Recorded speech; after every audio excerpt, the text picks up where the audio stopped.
Okay, so the last thing we left off at was kind of the middle of that fight in the cave, and you guys were having a pretty rough time of it. Some more so than others. However, quite quickly and inexplicably, the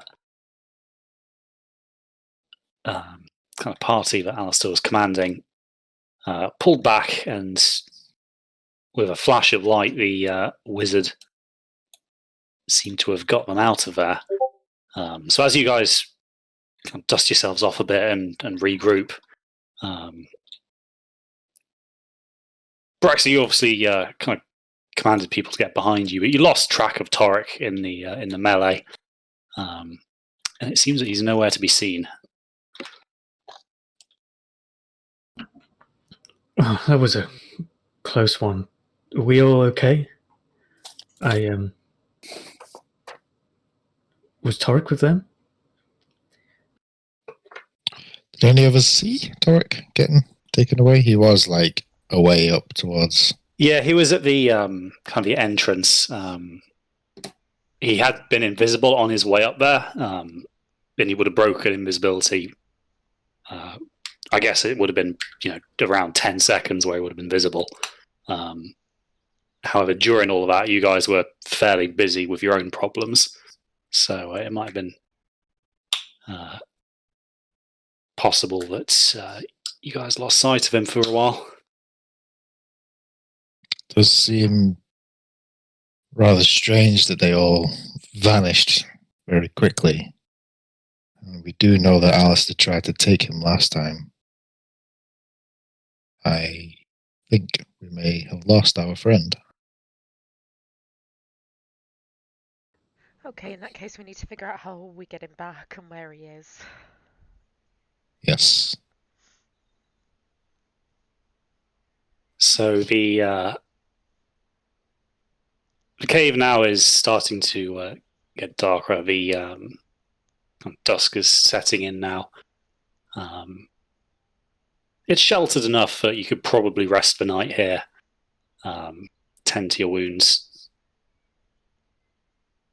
But yeah, it's kind of that time of evening.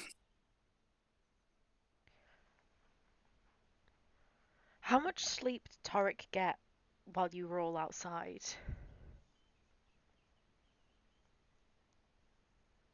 I don't think he got any, did he? No, he took a little sniff of his powder to keep him going. Okay, in that case, I'm gonna cast Dream to try and contact Torrick. It must be on the same plane of existence. Same plane of existence. Yeah. If he's awake, I'll know that, and I can stay, like in a trance state until he falls asleep. Okay, so you cast that, and sure enough, now Torrick is awake.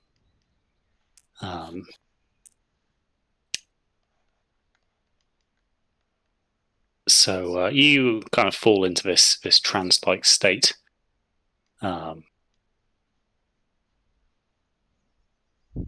And it's probably a good hour and a half, 2 hours before Torrick falls asleep. So, Guy, I think we're going to have to retcon some of what we might have done in that. I think this can be resolved in a way that it's not. Yeah, because I'm just looking at the spell there. It doesn't say that you have to be asleep. You just you can like be awake for it to happen. Yeah, we'll trigger what we talked about, Guy, anyway. But go ahead, Triss. Okay, so I'm gonna appear to Torrick in his dream, which is probably a fucking nightmare now at this stage. Torrick, are you okay? Do you know where you're at? My reception scene. Yeah, let's go. Is that you? Yeah. God. I didn't know you could do this. Yeah, it's a new thing. Am I dreaming? Are you the real Triss? No, I'm the real Triss. I don't want to eyeball you because I'm pretty sure psychic damage would still transfer, but yeah, it's still me. Did Alistair take you? You haven't gone chasing them, right? They have me in under imprisonment. We're extremely far north. I can't tell exactly where, but I've seen the northern stars out my cell window. Right. Okay. It's gonna take us a lot longer to get to you than it took you to get there. No, I want you to stay where you are. Stay where. But Torrick, we need to. You can't stay there. Trust me. I think I've seen something that can help us, and maybe, if I'm lucky, this can come out to a big win for us. Are you near any of the other Tildray sites? I have no idea. But this party wants me for something. I'm gonna find out what. Okay, I'll contact you again tomorrow night, and you can keep me updated. Sure. I'm gonna gesture with my hand like I don't know how to say goodbye in a dream. I'll just be like, No, you dreaming of me? In your dreams? And are you sure you don't want us to come after you? I saw the kind of hits you took. You need rest before we come up with any further plans. Don't worry about me. He hasn't taken any more fingers yet. Oh god. Okay. I'll pull out the dream. Mm-hmm. So, Triss, you come to again. Everyone's kind of by this point made themselves comfy in the cave, kind of patching up any kind of major bleeding. But you guys see Triss kind of snap out of it. It's possible he's lost his mind, but he's told us not to go after him. And that he's seen some things that might be useful. I should have asked what, I didn't. He says he's far north, but yeah, still not to come after him. But I still think we should head in that direction. North. Mm-hmm. Where? He didn't know where, just far north. I mean, that's a large area to cover. Yeah. There was a Tildray site to the north, correct? Yeah. And artifacts that we were interested in for you as well, Braxton. So we'd be heading that way regardless. Just this way. Mm-hmm. I still think we should head in that direction, even if our aim is not explicitly to rescue Torrick, but to meet him. Okay.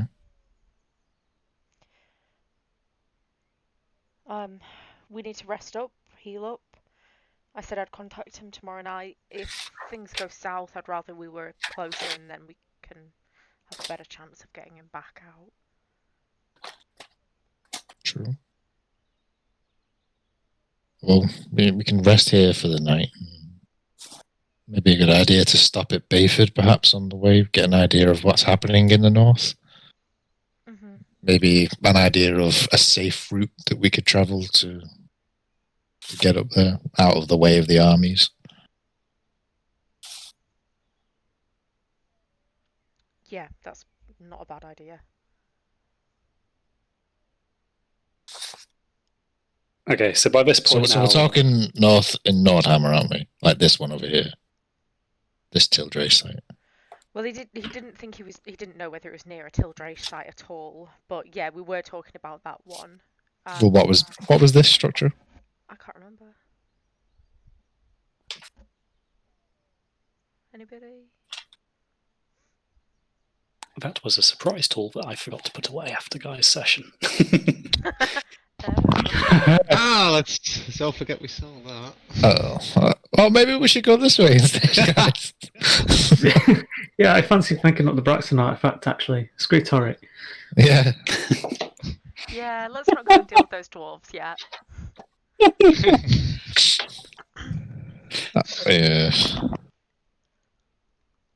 I mean, if Torrick thinks he can get himself out of it, even if this is the wrong place to go to, at least we know Alistair probably isn't there. And if he's busy with Torrick, we can go there without having to worry about Alistair. And perhaps on the way you could speak to Torrick again at some point and get some more information from him. Yeah, I'd already planned to speak to him the next night, so I'll just Okay. keep checking in and we'll see how he's doing. I think that would be wise if he expects us to be exactly here, as in do not move at all. I wouldn't put it past Torrick to have some ingenious plan to reverse the teleportation or something to return back to us. So the more we can find out about what he plans to do, I think the better. So we can stay here tonight. Perhaps head up to Bayford, it's not too far away. Contact Torrick again. We can stay overnight in an inn, maybe. Yep. Get a good night's sleep. And then Try and make our way north, one way or the other. Yeah. Okay. Sound good, everyone? Yep. Okay, so by this point, yeah, the light has definitely gone from the sky. So you guys make yourselves as comfortable as you can. You set your bedrolls down in the cave and get some well-needed rest. So because it's quite a sheltered environment, you're going to get a long rest. Ooh, okay. Thank you. That I don't know if I'm happy or scared, but I'll take it. Oh, good point. Actually, yeah, that just seemed like a gift. I didn't think about the. It's like the room of bullets before a boss encounter. Right, yeah. I mean, a level up also counts as a long rest. I've just said. You wake up next to a load of health potions with a note. Dear party, you're going to need these, love Torrick. You guys got to have more HP points so I can punch them out of you again. D&D Beyond has crashed on me. Oh no. Oh, it's not living on for me. On a positive note, Torrick's text has returned to normality. It's not falling through the world again. Oh yeah.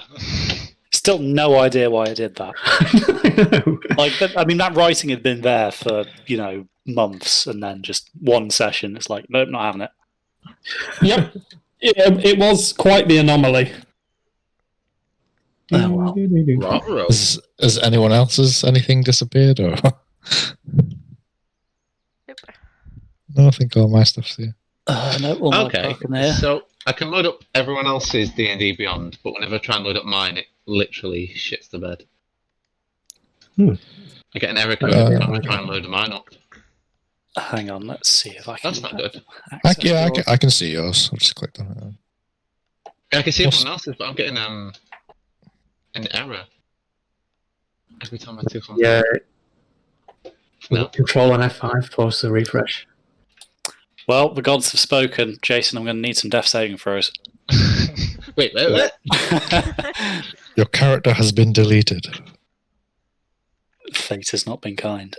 We all turn around and Havel just vanishes from existence. Oh. Just no, it's his outline is there, but it's blue and there's just an error 404. I don't feel so good, Mr. Stark. Mr. Braxton, I don't feel so Just good. makes the windows shutting down noise.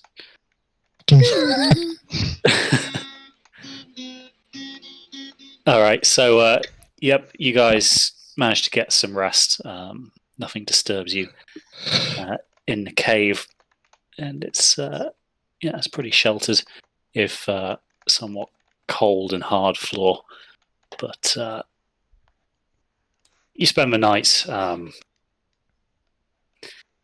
As you wake up and break into your breakfast rations and start breaking camp, you notice a kind of staticky effect in the air. Kind of hair standing up on arms and backs of necks. A kind of crackle is heard, and you see a small rift open in the air.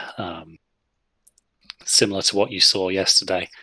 And out of it, with a kind of a little clinking sound as it hits the floor, drops what appears to be a gold piece. The rift closes up, and surprisingly enough, this gold piece seems to sprout legs. It wanders its way up to what it deems to be its intended recipients.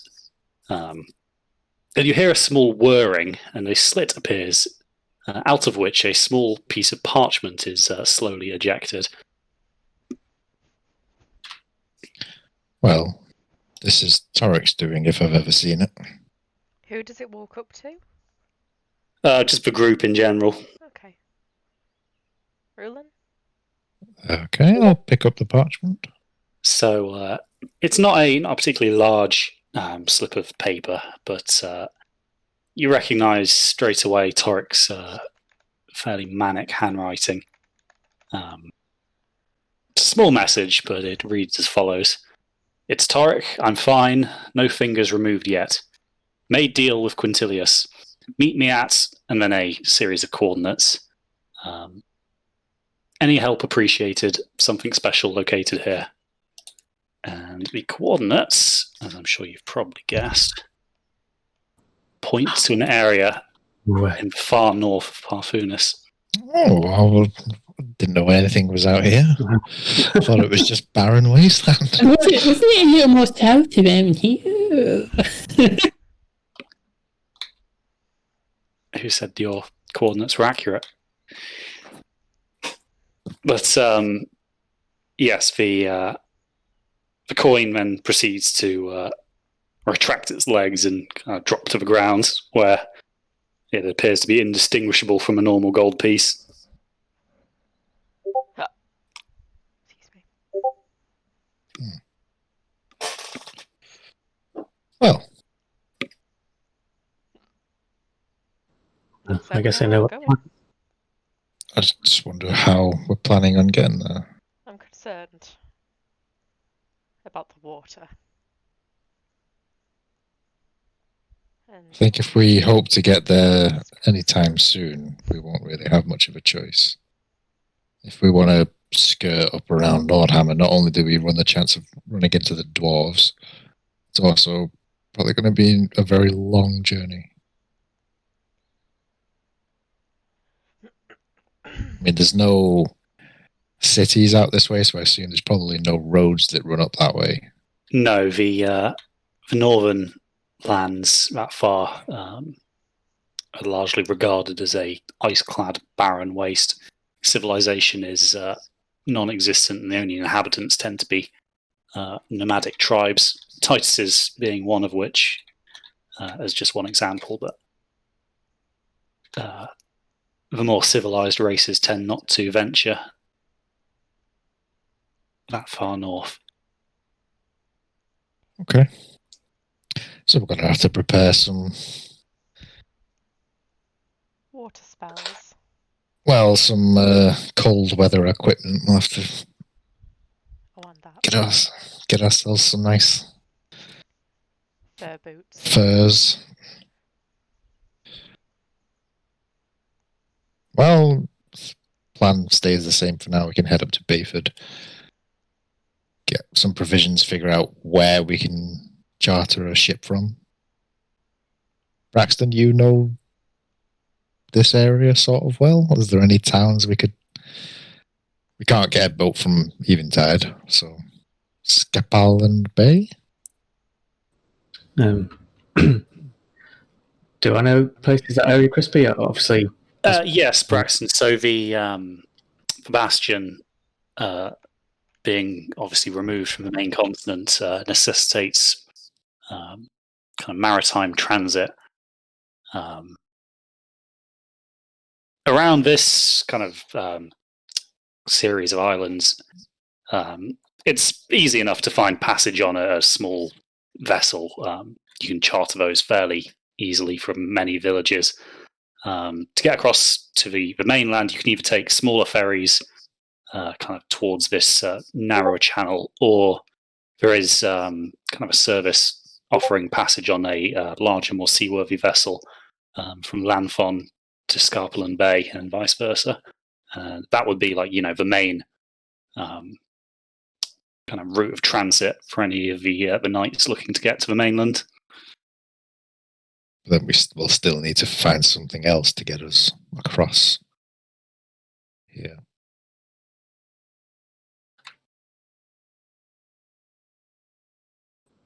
Perhaps the smaller expeditions from Scapland Bay will...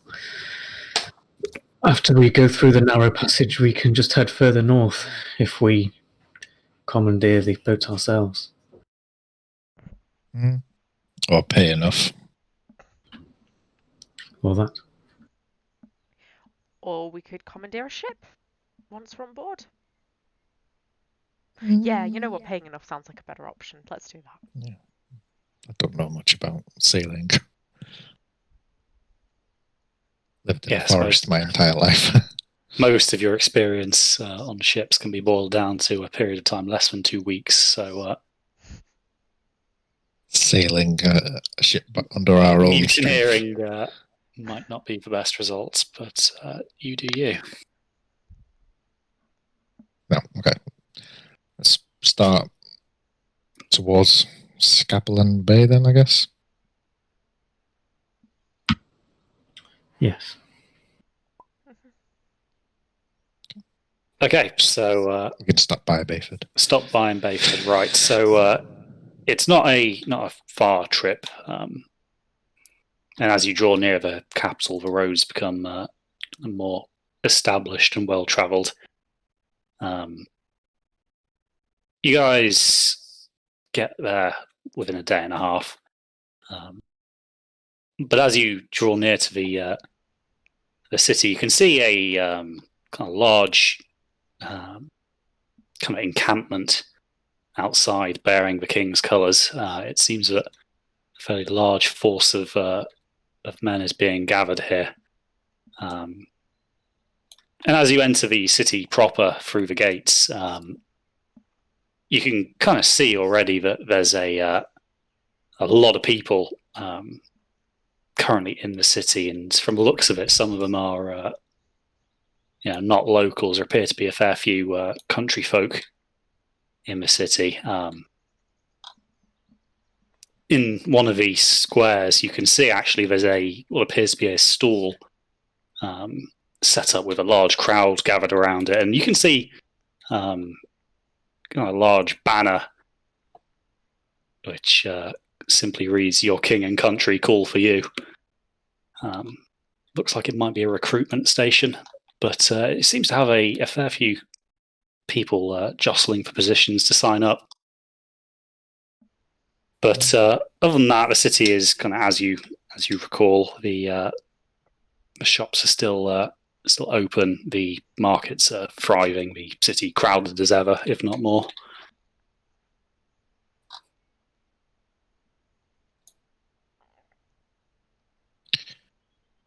Right. Let's stock up on provisions. Buy some nice cloaks for getting through the cold wasteland. Maybe some snowshoes, or something that we can make into snowshoes. Okay, not that I know snowshoes are even a thing. I've never experienced snow in my life, but This is why you need Torrick. Snow. He would invent the sport of tennis purely for the sole purpose of converting the rackets to snowshoes. So, Bayford, obviously being a large centre with plenty of artisans, you're able to find a tailor who is willing and able to put together some Arctic clothing for you. We're talking thick overcoats made of quite heavy fur. It's obviously not particularly common. The temperatures around Bayford never really drop low enough to demand such clothing, so they're not going to be. They're going to require a premium to have them put together. But the tailor's willing to do it for 150 gold a head. Okay. Is everyone willing to part? I am. We're not really going to find anywhere else to sort this out. 150 is fine. Okay. 15 platinum. Oof. So the tailor reckons that's probably going to take the best part of a day to make some adjustments to existing heavy weather cloaks, just to give them that extra layer of protection. But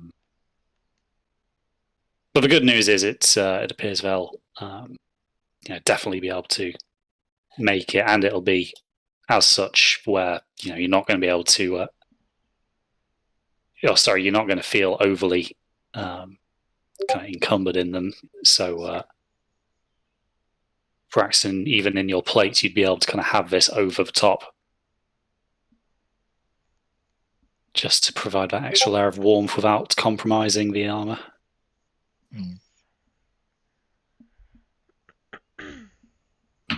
Nice. Trying to think, is there any contract payments or anything that we're outstanding on? We still haven't been paid for when we escorted Conrad down south, have we? Because we were supposed to return to the king to get payment, but then the war broke out, so we never ended up doing that, did we? Oh yeah, of course. So I wonder if we can find someone now to, get a bit of payment. Would help us out with buying some gear. Crispy's looking through his notes just to try and make sure. I'm just having a little look back through my notes, indeed. But yes, you could definitely head up to the palace and maybe inquire about that there. Could do. I'm sure.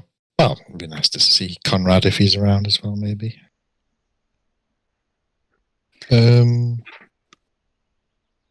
Yeah.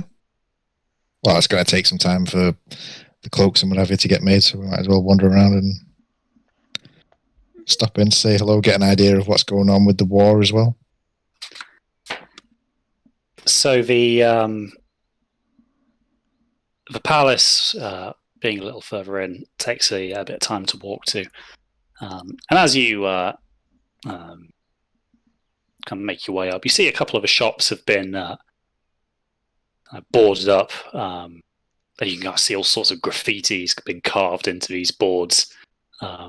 Pretty much all of it derogatory. And it doesn't take too long to figure out that the previous owners of these shops must have been of dwarven heritage, and it appears the locals have vented some anger out on them. Although you see no evidence of any of the owners strung up anywhere, so there's nothing too grisly about it. But the palace is obviously guarded a little more than it was when you were last here. However, on displaying your kind of badges, the guards stand down and you are kind of allowed into the waiting room. However, it isn't too long before a steward comes and informs you that the king himself is not currently in Bayford. And due to just the current events, it's probably going to take 20 minutes or so for somebody to be able to see you.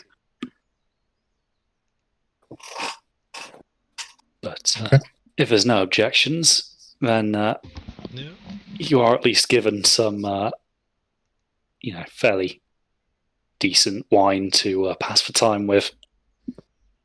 While we're sitting there as well, I will sort of turn to the others and just say, we never really did much investigating into the the necromantic cult of Parthunists, did we?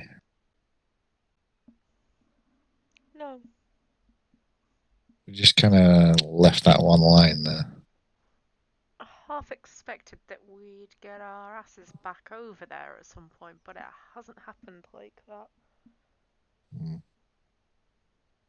I wonder if, well, security is a bit high at the minute, but it would be nice to do a bit more investigating at some point. I imagine it's a few people we may be able to talk to. The king being one of them, perhaps. Yeah, I suspect we'd have to tread carefully with asking those questions, but... Is there, this isn't out of character question, but is there like a library of Bayford? Like the same way that there was, you know? Yes, there is a royal library. It's located actually a little quarter of the town you haven't really had much to do with as of yet, but it's the quarter of town that houses the Bayford Academy. Oh, yeah, the academy. We may not be very welcome there after what happened to what's his name? Farnir. What was his name? Falnir in the end, yeah. I don't know exactly. I mean, those workers did say they'd kind of keep their mouths shut a little bit, but we don't really know if word made its way back about what happened to him. I think it would be better that we don't push our luck, and certainly I'm better not showing my face at the very least. Yeah. Okay. Well, we can put a pin in that once we've got Torrick back. I'm sure he could work some magic to get us in there and do some research. I think it was Torrick working some magic that got him kicked out in the first place. Well, he knows the Basically, the we've got lay a of the list land of at people least. who shouldn't go and have a look, then, and a small list of people who might be able to have a look. Torrick's words echo on the breeze. I wasn't kicked out. I left because they were assholes. You don't fire me, I quit. Essentially, yes. That's exactly what I was going for. Yeah, the gnome has a bit of a reputation, but he's not currently with you. No, that's something to look into another day, but let's just make sure we don't forget about that one. That's still, the sword of Parthunus and all that could be an interesting little adventure for us. Anyway, could well be. So the wine is quite tasty, but you don't get time for a second glass as a steward comes back and leads you kind of deeper into the palace. And you're led into an office of what appears to be some mid-level bureaucrat. You can kind of see already there's a fairly hefty pile of paperwork on this desk, but he stands and bids you all kind of make yourselves comfortable in some chairs across from him. I'm told that you wish to discuss something with the Crown Estate over a matter of coin.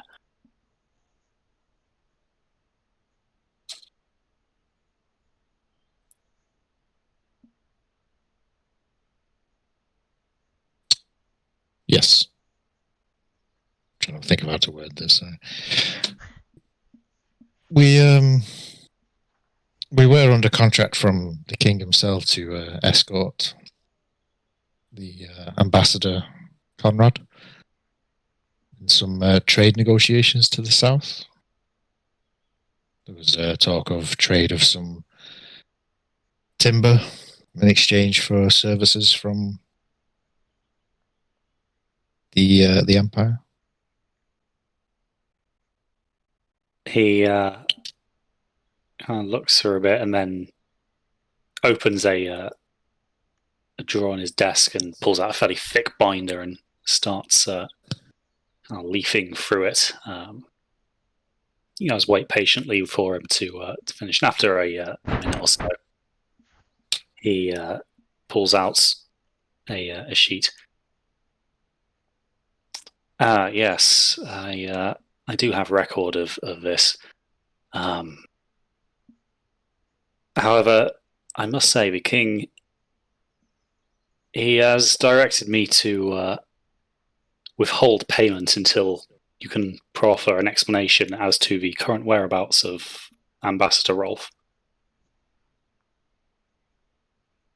He never made it back north. The last we have of his whereabouts are with you. He was escorted, well, once his business was finished in Waden, to a fishing village to the east where he obtained a passage back up north. We assumed he would have arrived a long time ago. Well, it seems that that is not the case. We have no record of him ever stepping foot in Parfunis after that date. Now, from a purely bureaucratic perspective, I cannot give you payment for this contract, as you are in clear breach. The terms were to escort the ambassador and ensure his safety. From what I can see, that was, well, a service not rendered. Therefore, this contract here is nullified. I'm just going to tune into Rulin. Mm-hmm. When exactly did the incident with the Kraken happen in relation to Conrad travelling back? We took a contract roughly around the same time, because we were contracted by Lord Venan to go and investigate this place here around about the same time that Titus was escorting our other friend. And then we met up. Then we met up at Powwold. Titus was in the arena. Blah blah blah blah. Entirely possible that he met that Kraken on his way back north, basically. Potentially.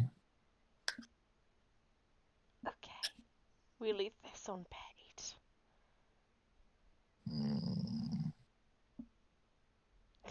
Shame. I quite liked Conrad.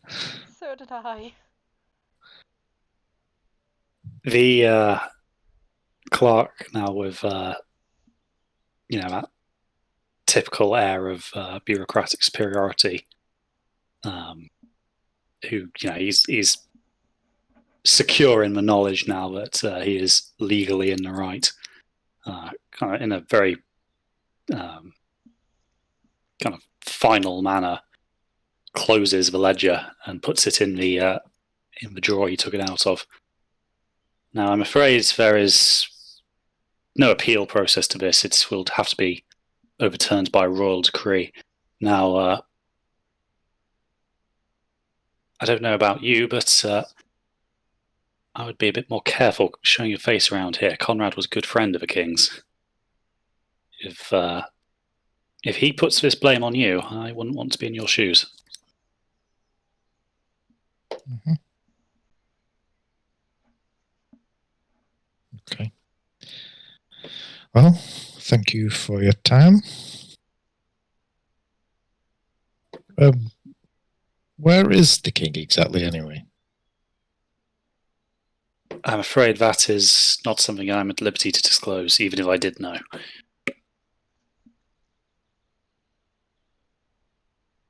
Okay. Crispy does a good bureaucrat. Yes, he does. We'll be sure to check in again if we learn anything more about Conrad. Yes, well, it would certainly help the matter of settling his estate. Yes. So, with that concluded, you guys are, again, the steward shows you out back into the busy streets of the capital. I suppose we never really considered that Conrad didn't make it back. Yeah, we probably should have checked on that, given the incident that we dealt with on that coast. Just didn't seem all that pressing. Well, yet another thing to add to the agenda. We'll have to deal with this at some point. I must say, you guys have got one hell of a to-do list. Who knows? Maybe Conrad washed up somewhere. Maybe he's just stranded on an island. Happily. Maybe. Yeah. Okay. He decided to take up a life of fishing instead of bureaucracy. I don't know. Maybe. All right. Back into the town then, I guess. Mm-hmm. So, yeah, it's getting on now, kind of mid-afternoon. You can kind of hear the noise of the markets. People are kind of hawking their wares. Okay. There's no shortage of customers in such a large city. Rightio. Magic shop. Mm-hmm. Who's coming to the magic shop? Pretty much everyone. Join a we'll make a conga line down to the magic shop. Hello, guys! Maybe you should go to the magic shop. Maybe friend Torrick's in real danger. Go to the magic shop. Tell Torrick what's available in his dream tonight. Just give him a catalogue and ask him for recommendations. That's so good. Just, hey, Torrick, what's this? Triss can identify stuff, can't she? She can. Okay. That's, what do we need Torrick for then? Yes.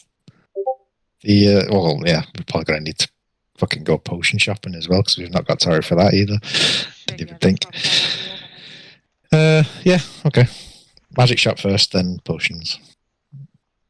Okay, so you guys start to kind of make your way through the market area towards where the kind of actual brick and mortar shops are. It takes you a while. The crowd's quite thick, but you get there eventually.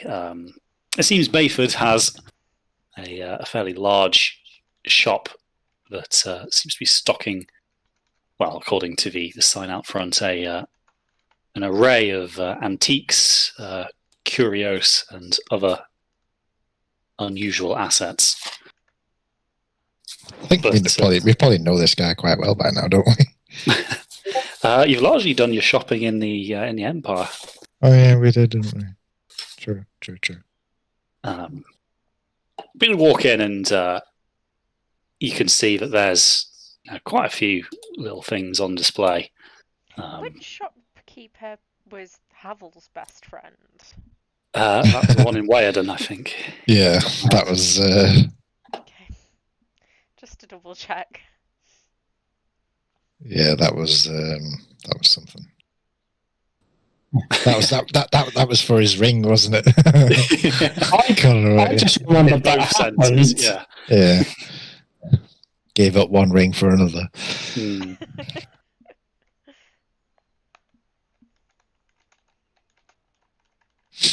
Okay, yeah, sorry. Yes, Sorry, anyway, sorry. antiques and curios, yes. Yes, so you can see that there's a kind of counter, and it appears to be a couple of things on a rack behind that counter. On first look, you can see there's a kind of a hammer, a shield, and what appears to be a quarterstaff. But there's a kind of a glass case with a few other little trinkets that kind of spark your interests. A kind of fine crafted pair of braces and a small ring. Jace, what did I just see pop up on the bottom right of my screen? I don't know. What did you see pop up on the bottom right of your screen? That you've just launched Among Us. In Have other I? news, could I have a close look at that ring, please? Yes, you can. So the shopkeep brings out the ring. Shit. Kind of gives you a closer look of it. And for what he explains to you, this is a ring of evasion. So ring has 3 charges. You can choose to, if you fail a dexterity save while wearing the ring, you can expend a reaction and one of these charges to succeed on that throw. You regain 1d3 charges daily at dawn. Interesting. I'm gonna sort of hustle the others forward because I think it'd be more useful for someone other than me. Not so much for me. I've got my natural kind of evasion. But Braxton? Potentially. Good for someone who's not particularly dexterous. Yeah.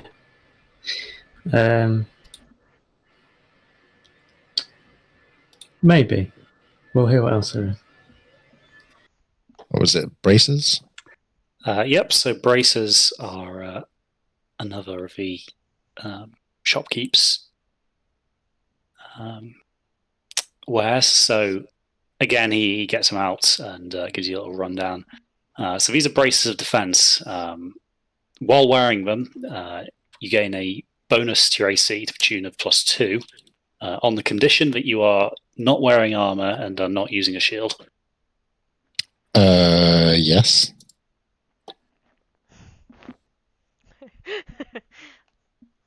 Yes. So he goes on to give you a bit of a spiel about the heritage of these gauntlets, how they've been passed down through generations of a noble house who have had to sell them because one of the sons has gambled away the family fortune and brought hard times upon them. The usual sales pitch.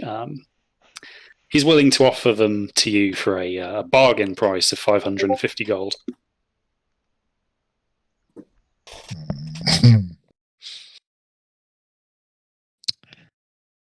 Might have to do some trading here. So the bargain price. Okay, can I do my insight? You can. For that price. Crazy ability that just comes in handy. That is a what's my insight? 14. 14. So there's probably some wriggle room there, but the braces do appear to be very high quality. So it's probably not too far away from being a fair trade.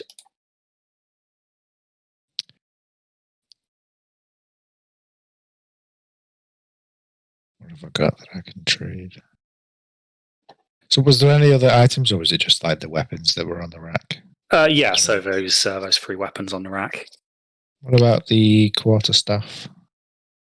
So quarterstaff he kind of brings down from the rack and lays it on the table. You can see actually on closer inspection, it's more than just a plain staff. It appears to have a twin snake inlay of gold winding up the staff.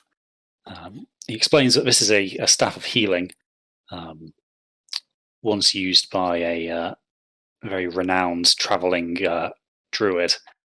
So staff has 10 charges, so when you're holding it, you can use an action to expend some charges to cast spells. So You can use it to cure wounds. 1 charge per spell level up to a maximum of 4th level. Lesser Restoration, which costs 2 charges, or Mass Cure Wounds, which is 5 charges. And then that staff will then regain 1d6 plus 4 expended charges daily at dawn. However, if you do expend the last charge at any point, you need to roll a d20 on a 1. The staff vanishes in a flash of light. And how much is that? So this one is a bit more expensive due to the nature of its property. This one's going for 800 gold.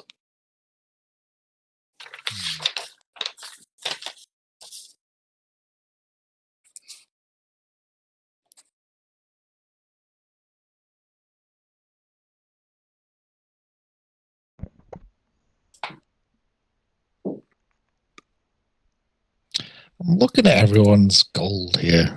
And I'm like, why do I not have a lot? Why you don't have? Just accumulation of every time Ruler's been like, oh, it's alright, I'll pay for the board and rooms. Yeah, true. I've only got like 132. 232 even. Wow, you know what's more valuable than gold? The power of friendship and the ability to take interest-free loans from said friends. I could sell something. Yeah, but I could also loan you some money. Yeah, if you need some money from Braxton, you don't mind. It's unlikely I'm about to be spending any money, so... Oh, it was the... I remember what it was now. I bought the iridium to finish my spear, and also bought the fluorite as well for Torrick to make a container. I think that's like the last big expenditure that I made. Yeah, it wasn't cheap. Yeah,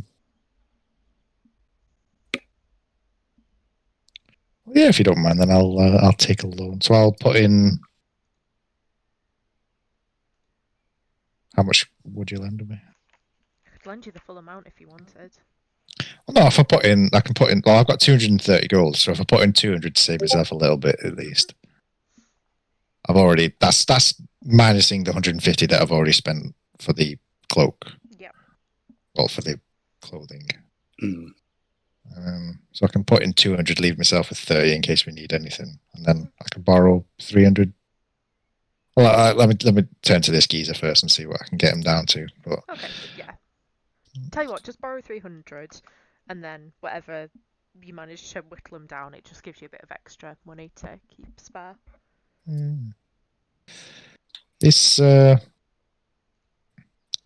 These braces certainly got my attention, but 550. Thinking maybe we can bring it down to a nice round 500. He picks the braces up again. Well, I see you have a fine eye for taste, so these are a particularly fine piece. Roll me a persuasion. It's like the worst thing ever. Don't know why I even bother sometimes.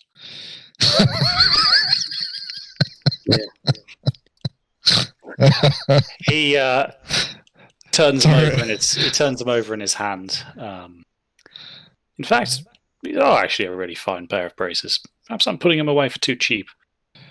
Sorry, sir, this is going to have to be 600 gold pieces. Better than I'd previously appraised them. Of course, yeah. I'm going to just start handing coins to Rulon one by one until he tells me to stop. You think you could lend me 400 gold, maybe? Yeah. Okay. Yeah, we'll pay the 600 and I won't bother trying to ever haggle anything ever again. I love the idea that Rulon has the innate ability to know when he's being ripped off and the inability to do anything about it. Okay, so... It's like, oh, you know what? You're ripping me off. You know what? I am ripping you off. I'm going to rip you off more. Like, fuck you. How dare you point it out. Yeah. Just for that. The same thing happened when I was trying to fucking sell that coin, and he turned it on me to make me fucking sell it for him. Oh, yeah, fucking dickhead. Fine. So you hand the coin over. In return, get these braces. Hand Triss's coin over. Yep. So as you put them on, the first thing you notice about them is actually they're lighter than they look. The leather is kind of comfortable to wear, but has very little give in it. This could probably really deflect some blows. So that's a +2 to your AC, which brings you up to a nice healthy 21, according to my notes. Yep, that's correct.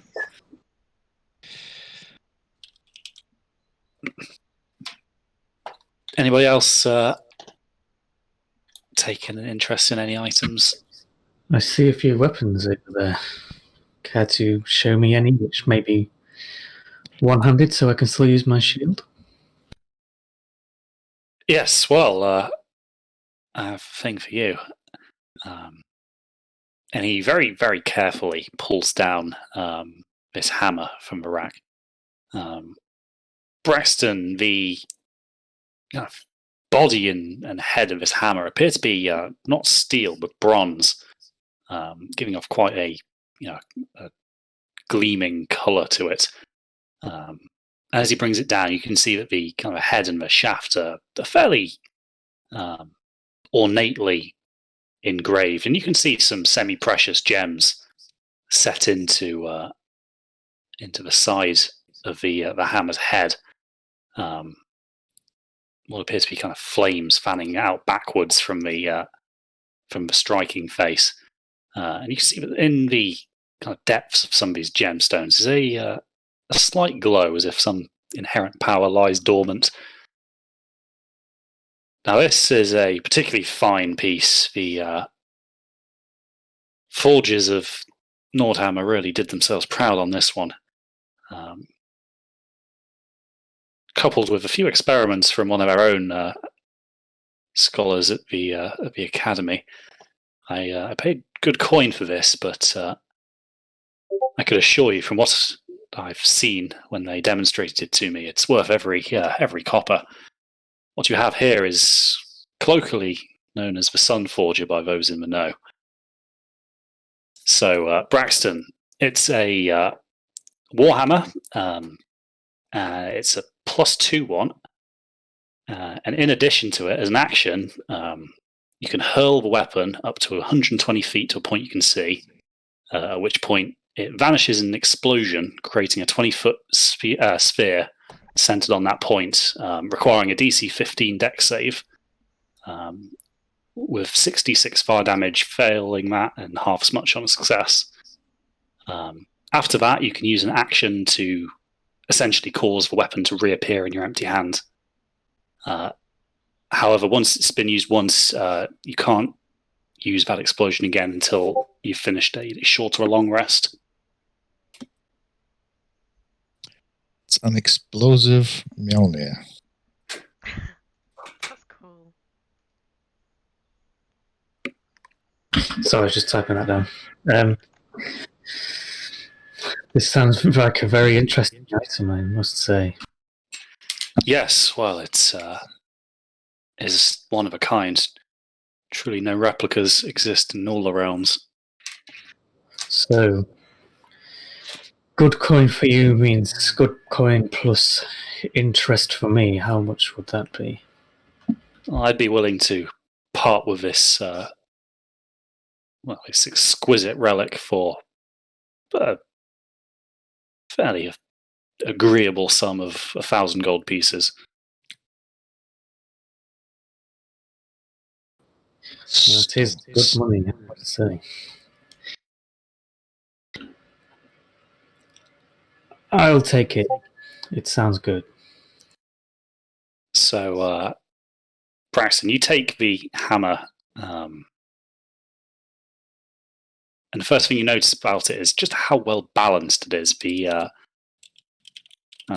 first couple of trial swings you give it in the air,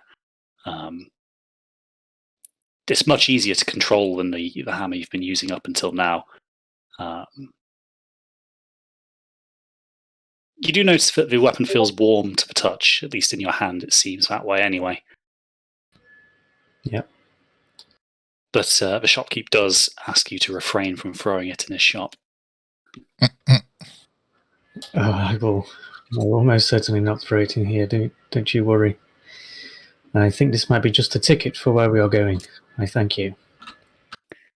No, well, thank you. It's rare that I get a man who appreciates such a fine piece and has the money to indulge in it come into my store, so may it serve you very well. Yes, well, a soldier is only as strong as his sword, or in this case, his hammer. But yes, appreciated. Alrighty, so Braxton parts with a particularly large coin purse. So what does it do as like base damage? It's a standard Warhammer, so it's a D8, but +2. 1d8 +2, and then +2 to hit is the To big hit thing. as well, yeah. Yeah, Because my current one doesn't have any modifiers to hit. the frost one. Yeah. So at the very least, with that one, you throw it, it explodes, then you just use your frost frost hammer. You don't even. Yeah, because you and don't then have at to the end of the summon fight, it. use your action to a free action to resummon it after the fight's over, I guess. Yeah. Or if you're in a real pickle, you know. Yeah. There is the thing where if you don't use your action, it will reappear in the point it explodes after 24 hours. Oh. It's essentially, this one isn't a homebrew. That is actually a real item. What's it called? Sunforger. So you can look that up and take it down word for word if you like. Add it in D&D Beyond quite easily then.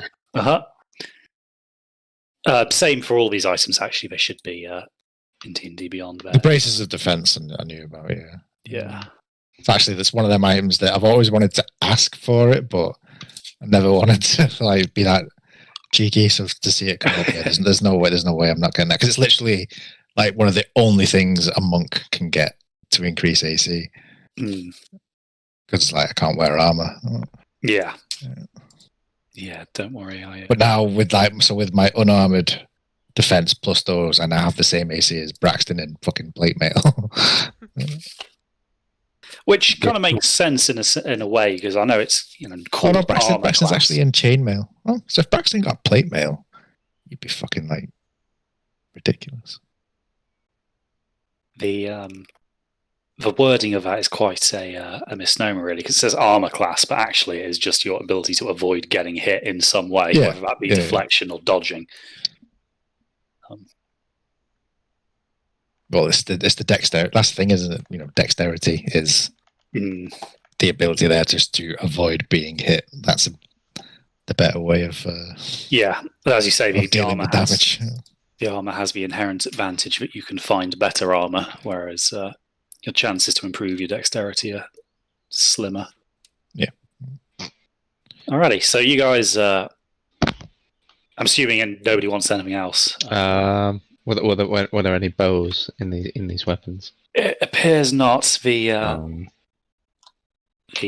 item that hasn't been addressed that'll be of interest to you lot is the shield, but it's not really Harold's cup of tea, is it? Nah, mate. Fair. All right, so yeah, you can get splint mail as well, can't you? Mm-hmm. Yeah, you can get various degrees of armor, which is quite cool. I think it's not just might be something worthwhile for Braxton, I guess. An actual armor upgrade. Yeah, maybe at some point. To be honest, 21's a pretty respectable score, and then he's always got Shield of Faith as well. So yeah, but you can have more. As an aside from a GM, I think the offensive upgrade for Braxton was probably going to be the most useful, rather than a defensive one at this point. Yeah. As Rich says, he didn't have any modifiers to hit on his hammer, which meant that like a lot of the ACs were proving quite tricky. I think in that last fight, I had to roll a 16 or above to hit him, something like that, which is really frustrating. Yeah. But this should hopefully make that a bit easier. that it? Have we seen everything in the shop now? Unless you're looking for antique armchairs and various other trinkets. Do any of those antique armchairs look anything like my basket? No, not really. Okay, then nope, we're good. Alrighty. So, are we good for provisioning? Anything else? I think you guys said you wanted to look at potions, maybe? Yeah. Oh yeah, it's probably something worthwhile. What if we've not got Torrick on side for his nifty heels and whatever? Yep. So, sure enough, one of the other shops in this district does appear to be an apothecary of sorts. And as you walk in, you can see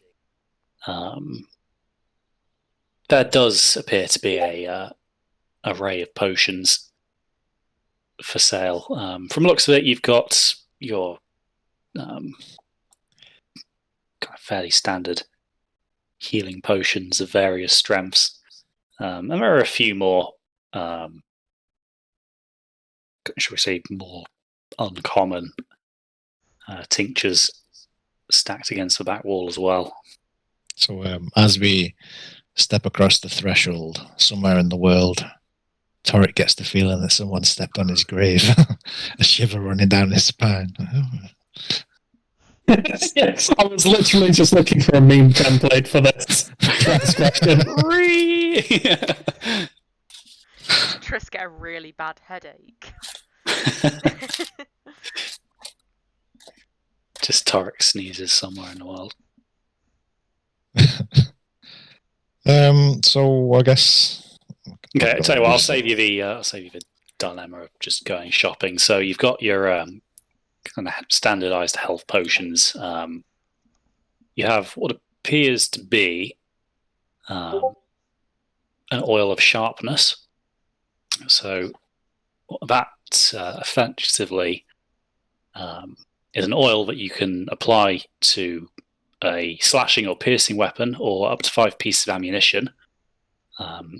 And then for 1 hour, that item has a +3 bonus to attack and on any subsequent damage rolls. Whoa. However, that one's quite expensive, coming in at a fairly hefty 350 gold pieces. Okay, yeah, fuck that. You have a filter of love. So, creature that drinks a potion will become charmed by the next creature it sees within 10 minutes for a duration of 1 hour. Love potion, okay. Yep, love potion, fairly common fare for a lot of these apothecaries. So, as a result, that one's only 100 gold. It's basically like roofie, you know. Essentially, other than the fact that instead of them being unconscious, the fact they would essentially just consent. But you imagine in a 5e world it would be used for similar purposes, wouldn't it? Havel's probably quite familiar. He gets for women, but only for an hour. Yep, 59 minutes and 30 seconds of cuddling. Gives him enough time to get a clean getaway. And then you also see that there is a potion of water breathing, which does exactly what you would expect it to do for an hour. Lets you fly. That one's going to be 300 gold pieces. Oh, mate, if I put that potion on 5 arrows, that's a +15 to hit for 5 shots. And you can make 5 people breathe underwater.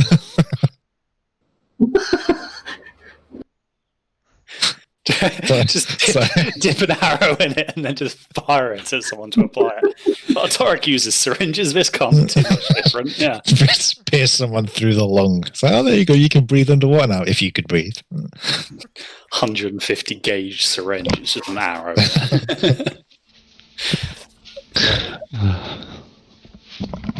And then she's got a few more potions. So what's the cost of the healing ones? So the healing ones, you have a potion of greater healing, that is going to set you back about 75 gold apiece. And that's for one where it's 4d4 plus 4 HP.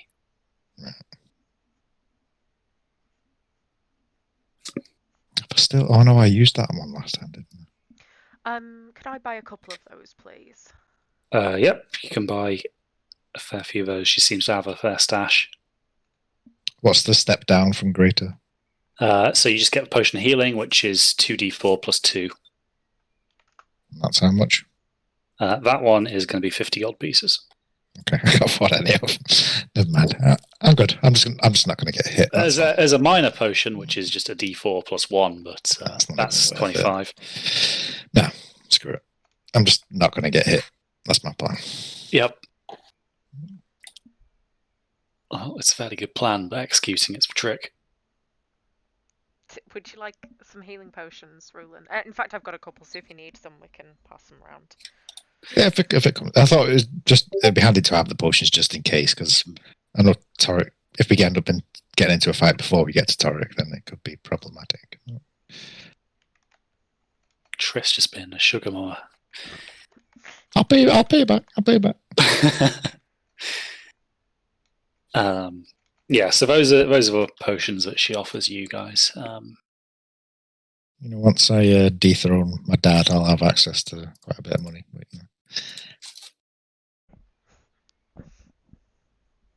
Yep, another thing on the to-do list. Yeah.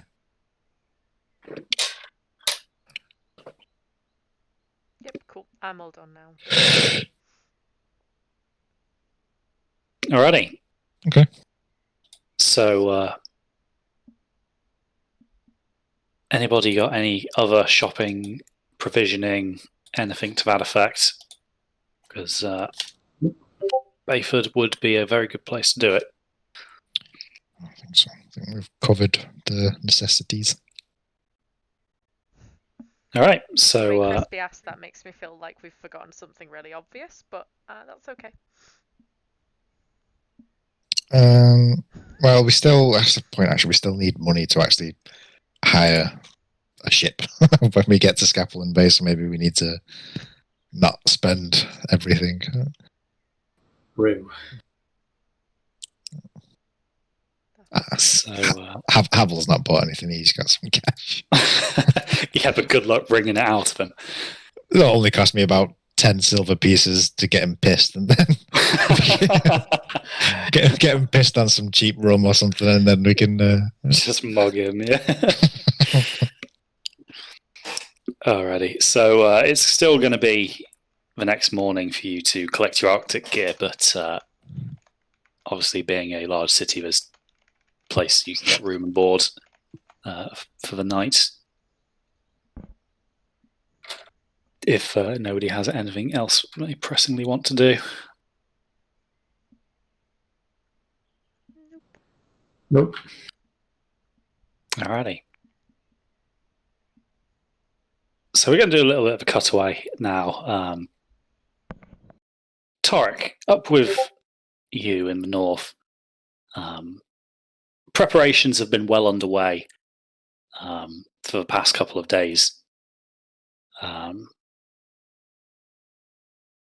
You've been kind of kept at arm's length a little bit, but you've been able to go and supervise the stocking of kind of all the tools that you kind of asked for your archaeology. And it seems that Quintilius wasn't lying in the sense that he's clearly quite well connected. All the gear that you asked for is not only here, but also appears to be of very high quality.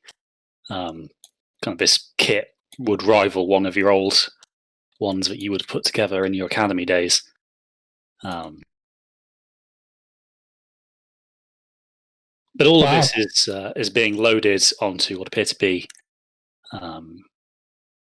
sleds of sort, quite large, but drawn by kind of familiar-looking creatures. If you can remember the horse-sized dogs. I remember intimately. So a few of those per sled are being loaded up in what appears to be a hangar of sorts. There's a large metal shuttered door leading to the kind of the exterior. First Friday every month, yes. Hold off there. Do I know why we're not taking the teleporters? No, nobody has mentioned that. But it appears that preparations are now drawing to a close. As said, the expedition seems to be headed up by our good friend Wolfus. However, it seems that he's accompanied not by Alistair and his crew, but rather what appears to be a fairly fierce bunch of, from what you can tell, barbaric tribal warriors. They're clearly men of the north. They're quite a ragged bunch, and they don't seem too interested in conversation about the correct storage of archaeological tools. Very little luck trying to direct them, but they seem fierce enough, and as an escort, which is probably why they're there, they look like they'd be up to a fairly decent fight. Are they Goliaths, or are they men? It looks like at some point there might have been some interbreeding amongst Goliaths and humans. These guys are all very tall, very tough looking. You imagine that survival up this far north of civilization doesn't really leave much room for weakness. But yes, their genealogy is up for debate. But on the third day of your stay, the provisioning is done, and you're kind of bundled into one of these sleds. You've been given again quite a well-crafted set of Arctic survival gear.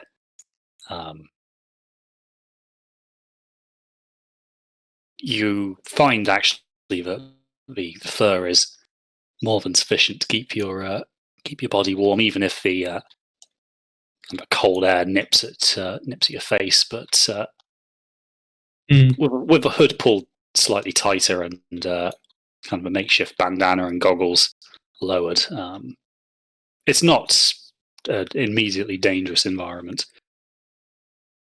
Louise, it's good. I'm on my way over. But yes, you give me a call when you get there. You and your new party are embarking now, it would seem. Okay. Major players. Who's going to be coming with us then? Is so from the looks of it, you have again Wolfus is the leader of the expedition, the masked wizard. He, from the looks of it, has his guard of these tribesmen.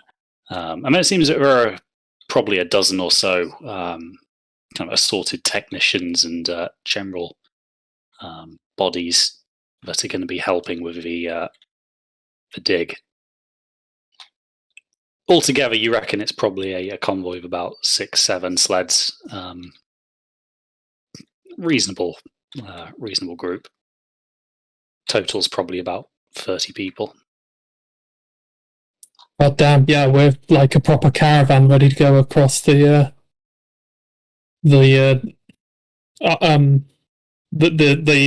tundra is the word I'm looking for. Mm-hmm.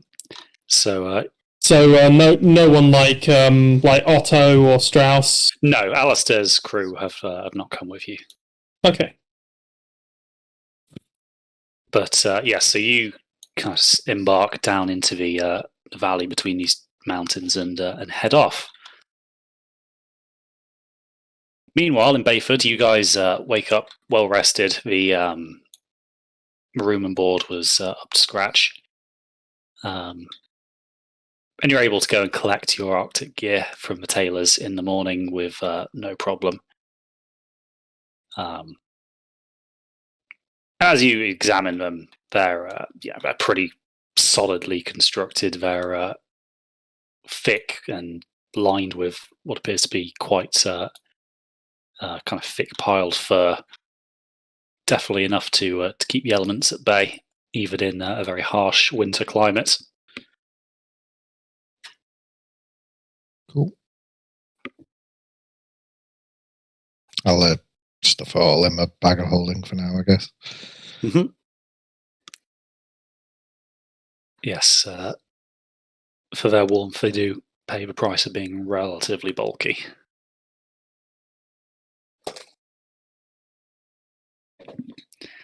So, what's the plan then, guys?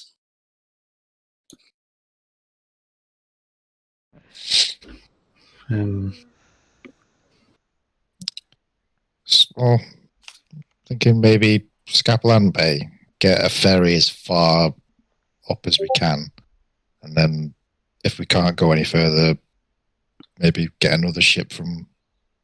Must be some fishing towns or something up here that might take us the rest of the way across. Yeah.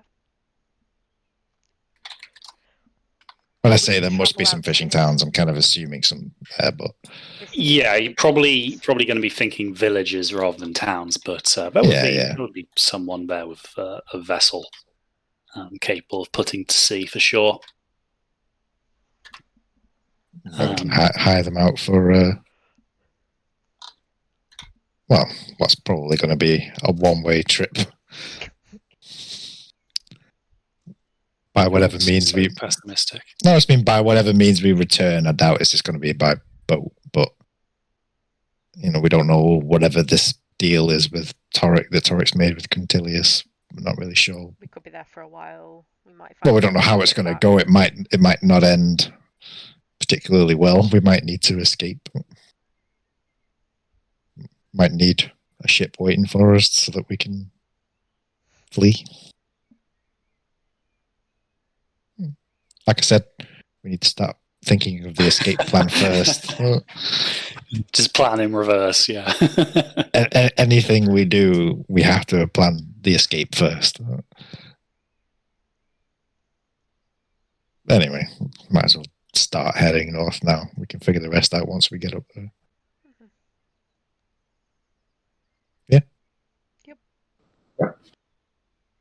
Okay, so, Scarpland Bay, being a very large maritime city, and the closest big port to Bayford, the roads between the two are, by kind of Parthian standards, pretty well maintained.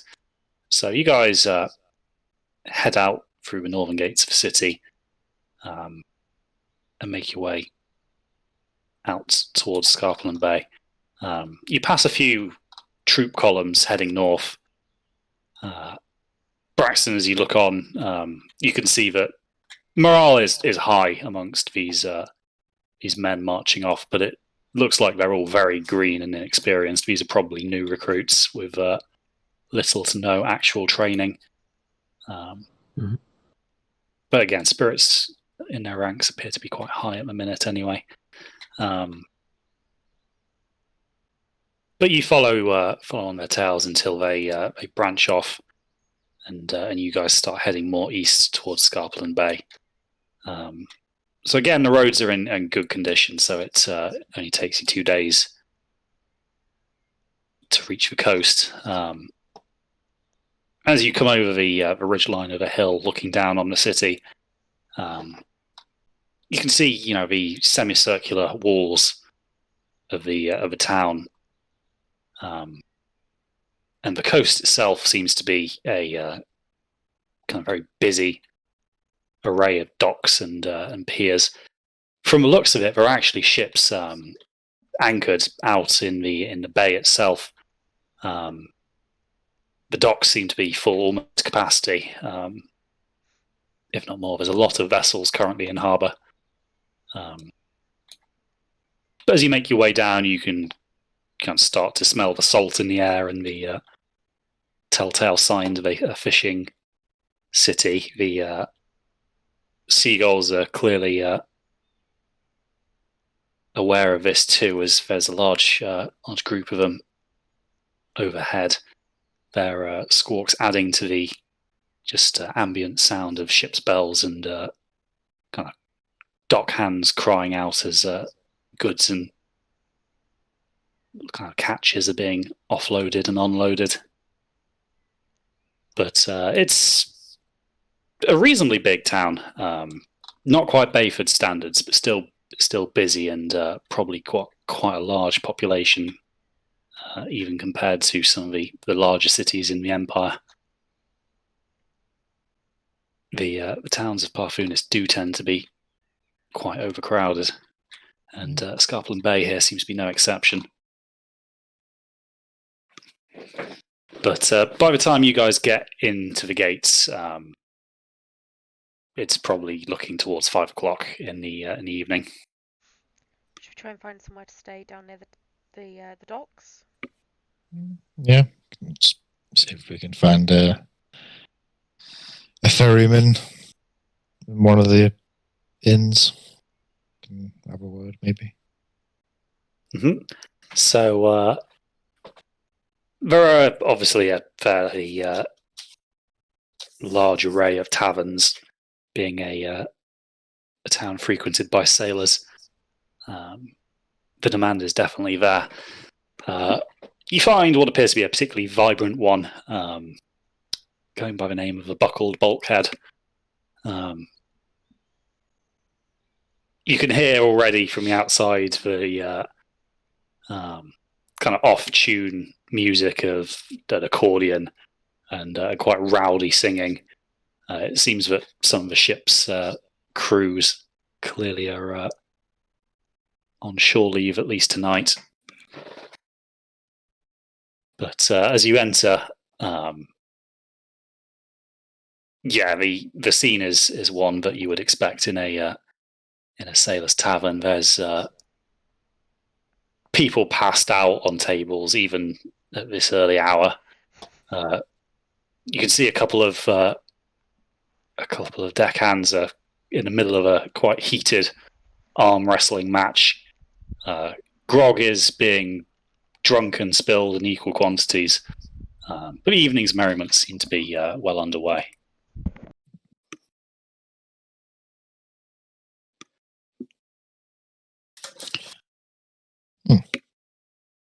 Well, maybe.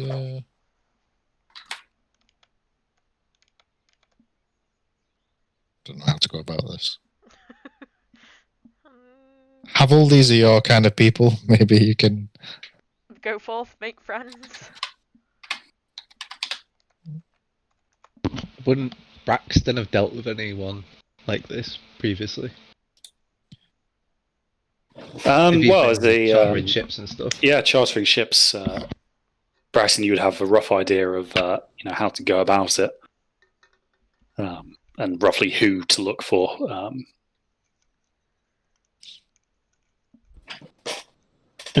Okay. So, first of all, I'll look around for someone who looks like your typical sort of sailor. He's not the head guy, but he's just like a crewman. He's got a tattoo of an anchor on his shoulder. Yeah. He's got a peg leg and a parrot on his shoulder. yeah. And a good hat. Sure. So you find somebody who fits that description. It appears that they're not a captain, but probably like a first mate or a boatswain or something along those lines. Our landlubber, what be thee looking for?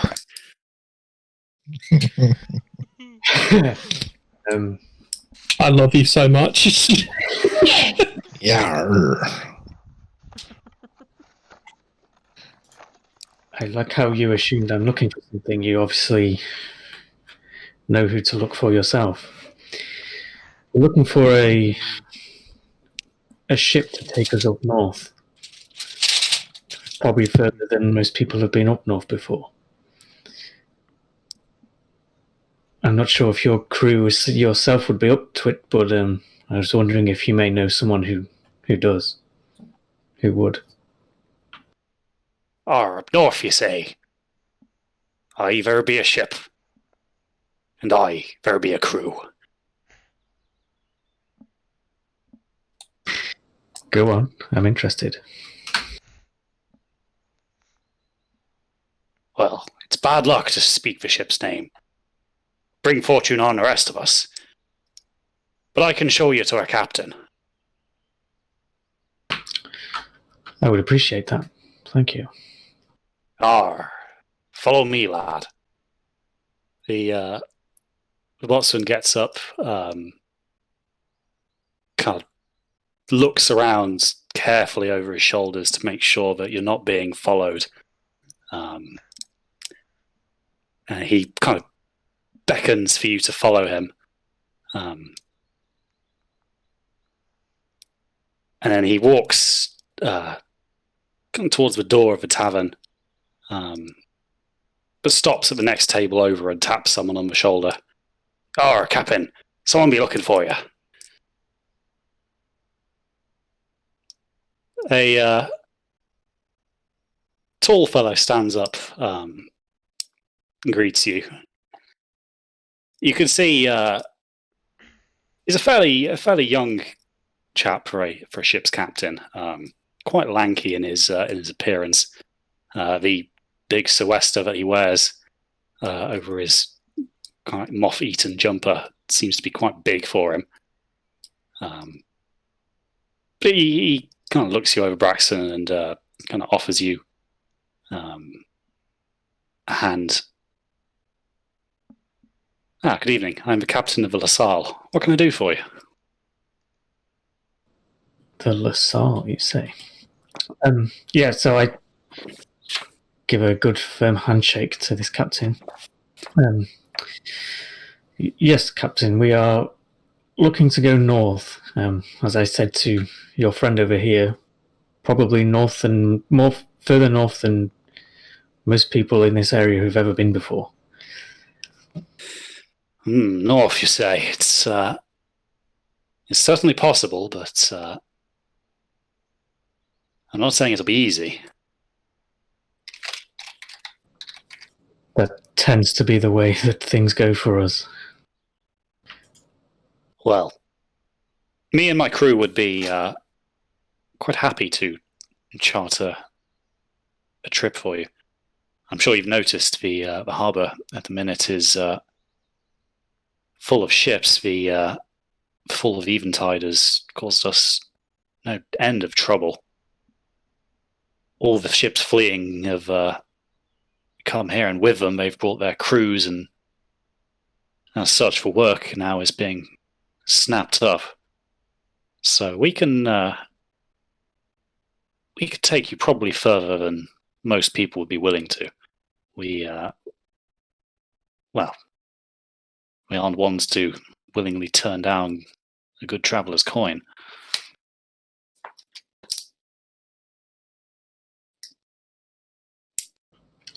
Very well. And of course you will not go unrewarded for this extra effort that you will be going through.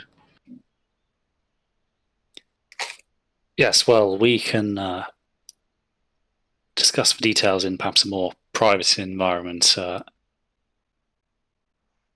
If you allow me to settle up our tab here, I'll escort you down to our ship, and perhaps we can discuss business more there. May I gather the rest of my party so we can keep it together? Of course, yes. How many passengers will we be taking on? 4. Maybe 5 on the way back. Ideally 5 on the way back. Right, okay, well, that's your business, not mine.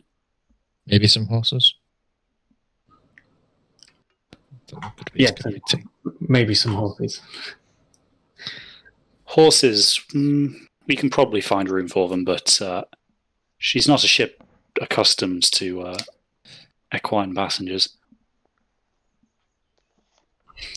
Yes, I guess we'll see these details on the ship. So the captain heads over to the bar and, after a brief argument and a few raised voices, eventually parts with a coin purse to settle up a tab for his crew. But he beckons you follow him down and leads you out past the kind of rest of the taverns and down onto a jetty where a small launch is kind of tied up alongside. So he bids you board, and once everyone's seated, some of his crew cast off and start rowing out into the bay, where kind of anchored, kind of far enough out that there's a good probably 200-300 meters between it and the rest of the docks. Appears to be a reasonably sized schooner. So she looks like a fast ship. The kind of form is quite low to the water, sleek, but you can see that she's got a fairly robust rigging. 2 masts to her, but you can see that she's clearly seen better days. The sails show signs of being repaired and patched in places, and the hull clearly hasn't had a lick of paint for a while. As the waves lap up against the hull and recede, you can start to see barnacles kind of adhering to a hull.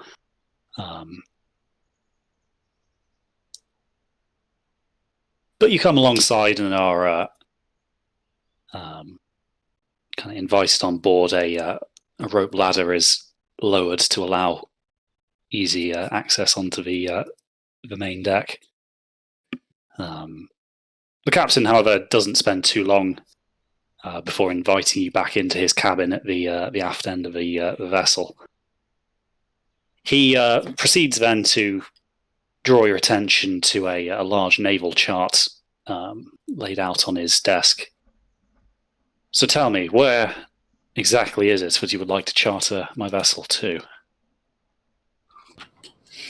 Well, if you imagine sailing through the passage past the former Bastion of Health and carry on straight until you hit land,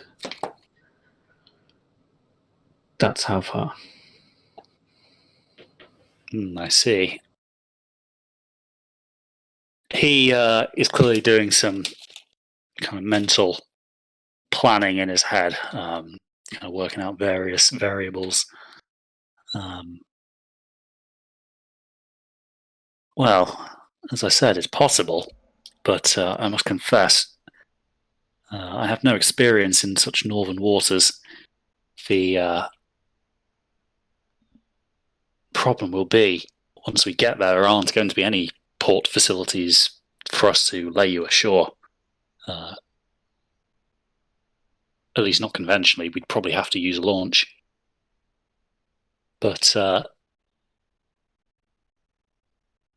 it can be done. We can do it. My crew may look a little rough around the edges, but they're capable men.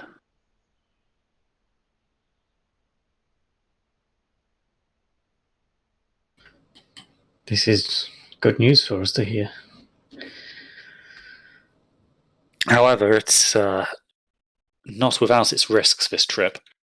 The conditions up there are, well, inhospitable to say the least, and to a vessel such as ours, the threat of ice poses more danger to us than a trip to the southern waters would. Not to mention the tides up there are practically uncharted.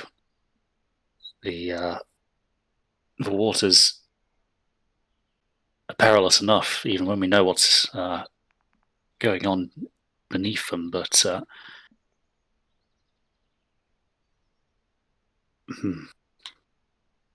he brings down a large almanac from a kind of a bookshelf that he has to kind of take a bar off of it to access the book. But he puts the bar back afterwards. He lays this down, and as he flicks through it, Braxton, you can see a series of tables. But we are heading into a spring tide. Perhaps we can do it. We can certainly try anyway. If it gets too risky, though, I do reserve the right to turn my ship around. Yes, understandable. Now, there is a small matter of payment. It's, as I said, a risky trip, and that will come with premiums. Naturally. How premium? Well, we are probably talking at least 800 gold.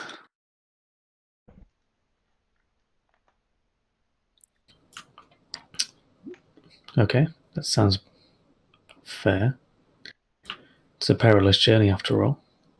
It is, and we will need to provision for such a frigid environment. My men will need warm wear and a lot more rum. But you leave those matters for me and my executive officer. I believe you met him in the bar. Oh, yes. As I said, they look rough, but there are no finer seamen to have alongside you when the waves get high and the wind's wild.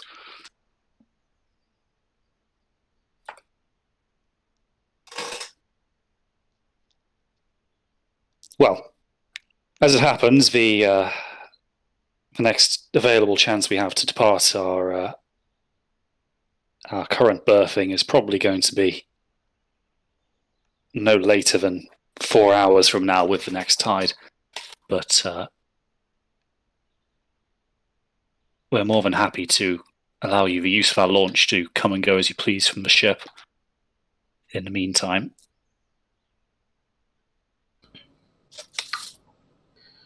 Very good.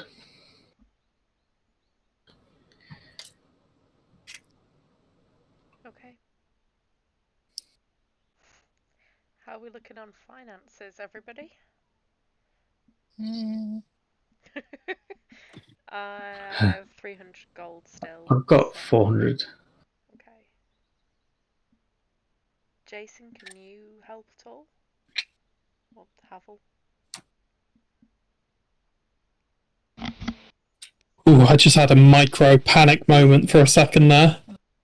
I couldn't find counterspell in the list of spells for the artificer, and I was like, "Oh my god, have I been casting counterspell illegally this whole time?" So that's called dispel magic, and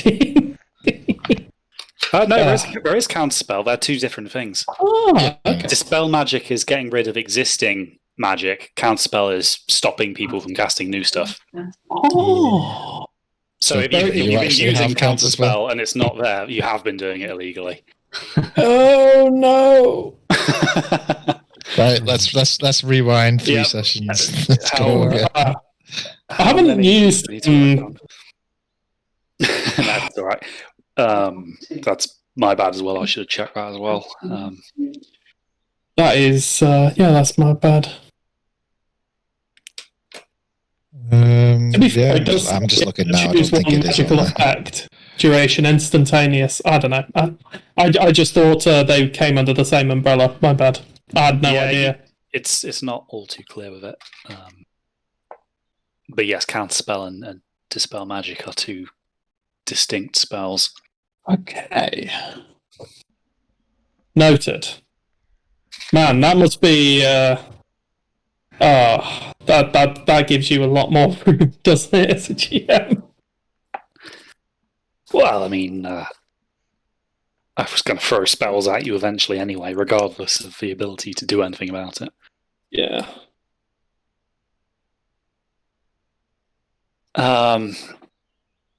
Okay, cool. So, yeah, between you guys, you want to work out how you're going to split that particular tab. And whether that involves beating Havel with socks filled with pool bowls. Like I said, just give him a couple of cups full of rum and we'll be good to go. Offer offer him a Oh, room. would you like that? Havel left all his money in a sock back at Care Enwyn. It's under his mattress. The ideal defense for sock is so crusty no one would dare go near it. Oh, Keeps all his money in his prison wallet. The prison pocket. Squat and cough. Said damage. It's a lot of gold. it's a big hole. Disadvantage on stealth checks because he just jingles as he walks. Oh my god. Have to clench really tight. If you tie two of these socks together, could you use them like nunchucks and therefore a monk weapon? Depends if you're a self-respecting monk or not. I have to make a constitution not. saving throw every time I want to use it. Yeah. Requires gloves to operate efficiently. Oh dear. Alrighty, yeah. So the once for tab is paid, you guys have got 4 hours essentially to do anything. But since you've stocked up in Bayford, I'm presuming you guys don't have any burning desires, unless you're after a particularly fresh fish. We could do some fishing on the way up, maybe. Yeah. I think we're all good. Just need to split it so I can put in dirty gold. Well, if it's 200 each, I'll just cover Rulans, and then he can pay me back later. Okay. So So I owe 200 me. Triss 400. I owe Havel 200. With interest. I owe Yeah, you haven't Havel asked his APR rate yet. 200. It's a 478% APR.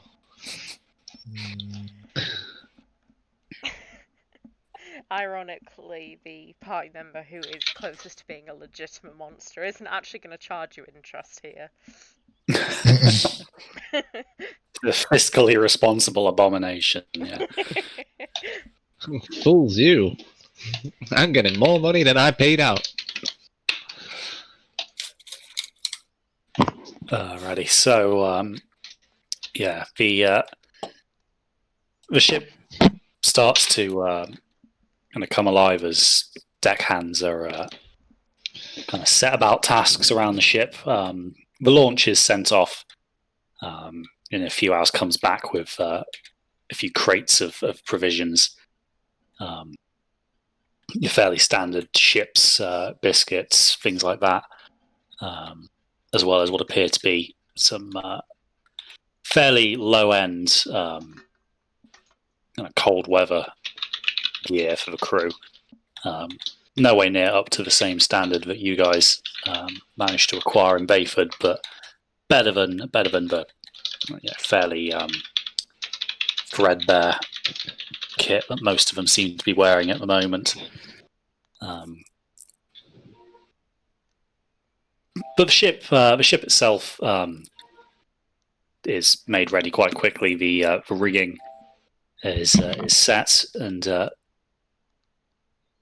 the captain is standing on the quarterdeck.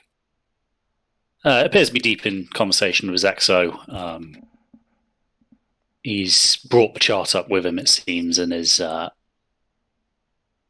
presumably discussing courses with the helmsman. But you guys sit yourselves down on the deck and watch the world go by a little bit.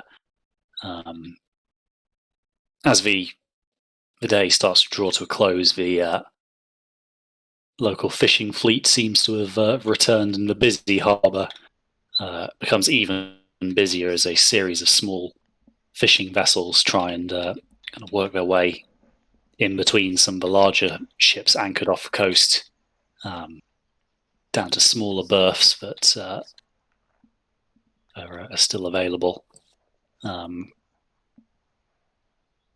as the darkness draws in and the hours go by, the captain comes up Braxton. Your party are on board, are they? Yes, all here. Now, are we taking horses? How much What- space do you have for horses? Would Well- horses survive in the frozen? I guess maybe that's something we didn't think of. True. We'd have to find somewhere to keep them here while we were gone. Mm. Risk it. I don't want to lose more horses. This is a good. Yeah, they cost us a fortune every time. We don't have a fortune anymore. Yeah, we don't really know what the landscape's going to be like up there. There's no roads or anything, so we could just be fucking. It could be tough traveling. Yeah, I'd say horses are probably a bad call. Okay, so we need to find a stable to leave the horses for a couple of Or we could days, sell the week, horses. maybe. True. But have to be quick. We could go back. Just give you a few hours to do it. I'm quite happy to wreck on that because you guys have just thought of it. Well, yeah, I suppose we could sell them then because we don't know we're going to come back to Scapel Bay. Even we may end up fucking anywhere in the world. Like these horses could end up being stuck here for fucking 6 months or a year, like before we get back here. Find they've been impounded. Yeah, or turned into jerky. Yeah, fuck it. That's not a bad idea. Actually, we can find someone to sell them to. I guess a stable somewhere around. So. It's not like we had fucking Titus's war horse that fucking got ripped to bits. I forgot about that one. Oh no, because Titus will still have it with him, won't we? Blueberry. Oh no. Blueberry second. Yeah. No, because we parted with Titus before we went to the that Thingale place, didn't we? So Titus's other horse, Blueberry too, will still be with him, won't it? I suppose you guys have my horse as well, right? Oh wait, no. Do I have a horse? No, I don't think you ever did. I think You were riding in the back in the car. Yeah. Yeah, I So I I'll think sell I the car also as well. killed a. Did I kill a horse? You did, but you revivified it. Remember? Yeah, that wasn't even your horse. Yep. Killed a horse and then. Pretty sure it was brought it Triss's back horse. Good as new. When did that happen? I don't think I might have missed You that. were away that time. Yeah, it's ridiculous. He lost control of a horse, so he used shocking grasp on it, and it killed it. So then he used revivify on it. I was just like, Oh, Jesus. I just like, what do I do? Triss is gonna kill me. You missed the point in where Braxton's just like, "Don't worry, I've got this." Like rides up alongside the horse that Torrick's on, just stands on the saddle, jumps, just misses completely, and face palms into the dirt.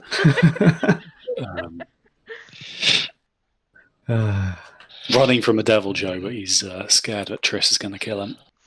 That sums it up, doesn't it? that's probably a legitimate concern. Oh, dear. Yes, but you guys at this hour, you'd be able to find a stable that's just about to shut its doors.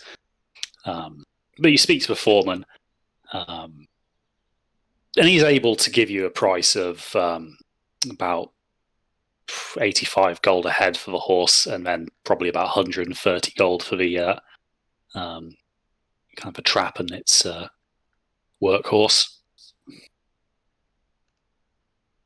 Sorry, how much was that Alright. per horse? 85. 85. And 150 for Yeah. the 130 for the 130. So we'll split that. Full there. Split that four ways. Yeah, if you want. Go ahead. Or was that did Trish pay for the car? I can't remember. Pretty sure Triss paid for the cart. If I Oh, remember okay. correctly. Well then, yeah, Trish keeps that. I guess. Okay, you sure?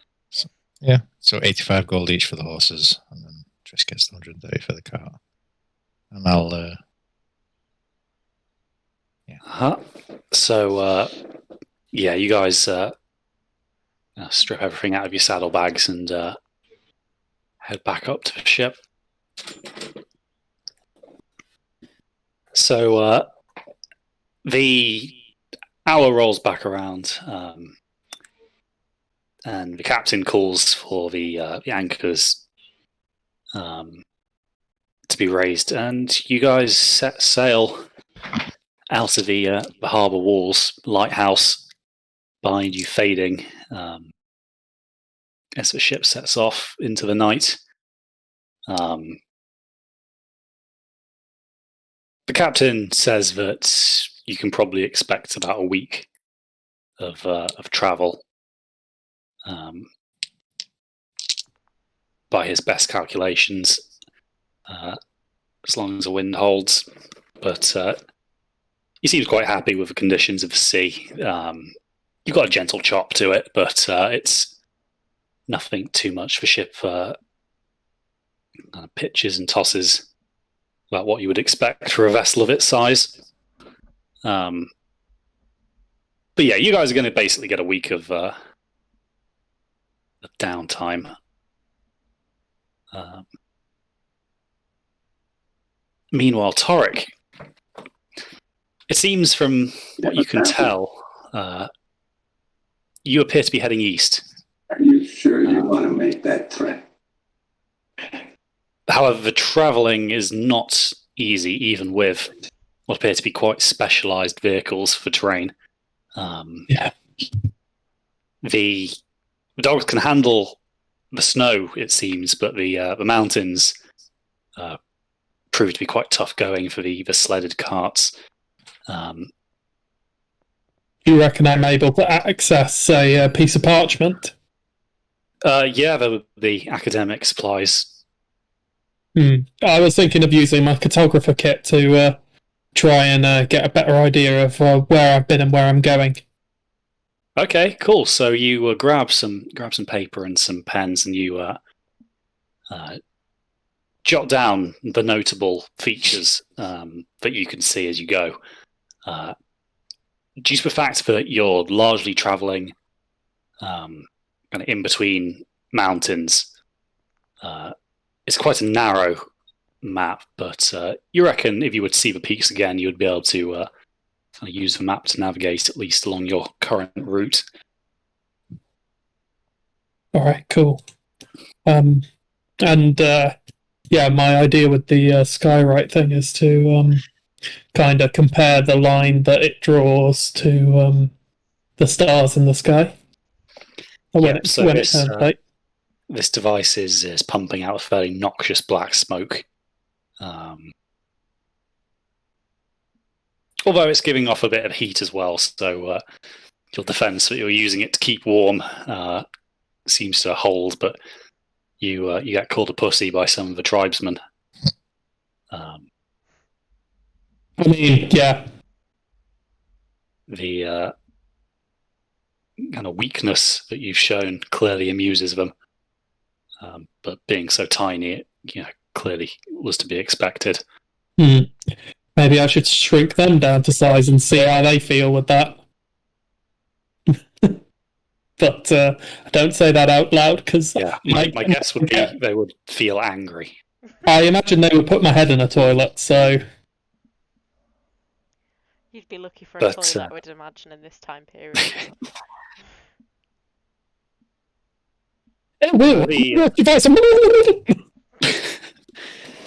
The going is not fast, but you have enough bodies there on the expedition that when a cart does inevitably get bogged down or obstructed, working it free doesn't take masses of time. And as such, the expedition keeps slowly trekking onwards to the east. But nobody deems it necessary to tell you exactly where you are or how long it's going to take, Torrick. So you're left in a state of almost excited anticipation. But likewise, you're also going to get some time where you're on the sled, so you can use that as downtime essentially. However, you're only going to get 4 days. Okay, cool. That actually gives me time to craft an uncommon magical item. Weird. I don't really have access to materials, though. I don't know how, because I think the rules are like, oh, you expend an amount of gold equal to the cost of the material. But, like, if there's no one to buy or sell from, like, doesn't really make sense, does it? Well, if that's the wording of it, like you just expend the gold, then I'm quite happy to stick to that. I mean, the magic crafting rules, if I remember rightly, started off as like that introduction was like a optional on the base rules in the first place, and but the only reason that I would be able to craft something is because I've got a feat that lets me do it in a fourth the time. Yeah, well, I'm, as I said, quite happy to play that rules as written if it says it just uses gold. I think it's fairly, reasonable to expect that Torrick would be able to jury rig stuff that he has on him in this caravan. Yeah. Because don't forget, you were able to ask for some of these tools before you set off.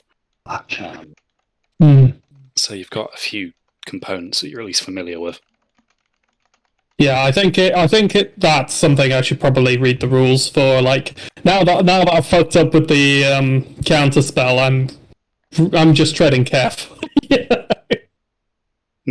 Oh, and it also turns out it takes 20 days to make an uncommon item, not 16 like I thought. So I would be 1 day short of finishing the uncommon item. Bollocks. Still, that's some progress you can put towards it anyway. Mm-hmm. Maybe these 4 days are all concepts, and then the last day is when you expend all your gold. When you're back towards civilization. Just go with that for now, guys. So you're going to get those 4 days. Oh, cool. But thank you very much. But yeah, the rest of you will also get some downtime, but a bit longer. Obviously, being on a ship limits your activities slightly, but I'm sure there might be some things you might potentially be able to do. But that's very much up to you guys. You don't need to. If you just want to get on with it, that's also fine. I realise that obviously the Artificer is more inclined to that kind of thing. Nothing that I would do.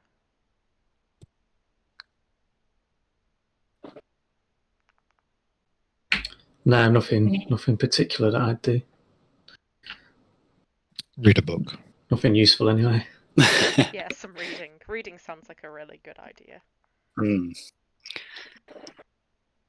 And anything from Havel, other than just presumably getting blind drunk with the sailors? Blind drunk does sound good. It always sounds good. Blind drunk it is. Oh, and occasionally casting an eye over the side of the boat for any tentacles. Alrighty, so the captain stays within sight of shore as he travels north. Off your port bow, you can see the mainland.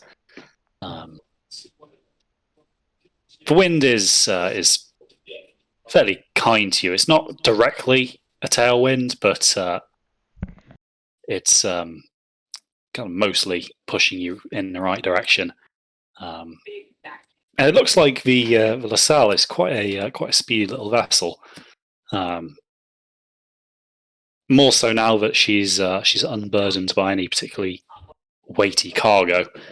In fact, her empty hulls has clearly lifted the spirits of the crew, who seem to be enjoying the faster transit as well. Spirits appear to be quite high on the ship. The captain Clearly quite a shrewd man, and like most sailors who value a crew that's not prone to mutiny, make sure that the crew get a fairly generous issue of rum each mid-morning. Day 3 of looking for emotional connection at Starbucks. The result of this means that the atmosphere on ship is quite good. Eye contact with the cute guy. You quite quickly appear in between the narrower straits with the mainland to your west, and then the kind of a ruined bastion of Hulf to your east. Braxton, you've seen this fortress a few times, but the rest of you, it's new to. And as you cast your eyes upon it, this clearly at some point in its past was quite an impressive stronghold. From the looks of it, the actual keep itself is largely intact, but the curtain wall has been breached in more places than it hasn't. The debris and rubble is kind of built up some towers that have stood up. These turrets clearly being the strong points. Braxton retells the story of how its end came to be. The inhabitants essentially taunted the god of the sea with its walls, claiming that not even the mightiest storm could fell such a strong creation, only for their hubris to be quite potently proved wrong. How much truth there is to that tale is, well, that's something that has been argued by scholars. But even to this day, nobody has fought to make the old ruins their home. It's sat abandoned for quite some time. But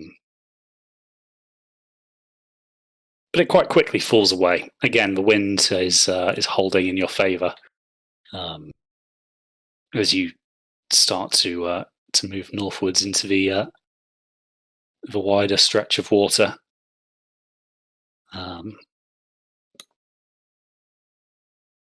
This is where you kind of start to notice the air getting that first sense of a chill to its touch.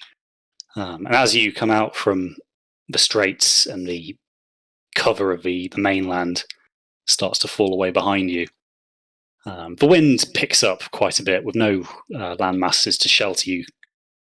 The tide is also kind of whipped up by the increasing wind, and the boat starts to pitch and toss to a greater degree. So I'm going to need a Constitution saving throw from all my sailors here. Oh no. I've just realised, Crispy, at the end of last session, I rolled 3d10 to see them rocking, and they're still rocking on my dice board.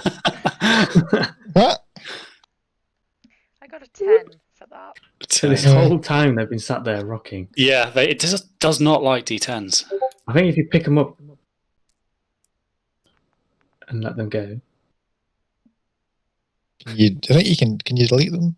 I think Crispy can, can't he? Delete them. There we go. Yeah. Anyway, yeah. Constitution. Constitution. I'm pointing out that I am stood very close to Braxton right now. Okay. 18 for me. 18. Okay. Humble 22 for me. Okay. What was yours, Tris? 10. Unless 10. I'm stood next to Braxton, in which case add whatever needs to be added. Plus 5. Plus 5. Everyone stood around Braxton. Turns out the boat's only 10 feet long. To Braxton. That would explain why it's rocking so much. So you guys are sat down below decks playing a round of cards as the ship pitches and tosses around. Havel was clearly quite keen to indulge in the customary 11 a.m. dose of grog. It seems that this might be having an effect now. And as the ship hits a particularly large wave, you see a very distinct pale green wash over Havel's face. You guys have the good sense to kind of lift the cards away from the table just in time as Havel spews up his breakfast over the table. Havel, you're feeling very seasick in these conditions. Lovely. It is not going to be fun for you for the next couple of days. Triss, you're a little bit queasy, but not anywhere near to the same extent. Rulin, your kind of control over your mind and body helps you negate the worst of it. And Braxton, you've clearly done this before. You've found your sea legs in the past. It seems to serve you in good stead.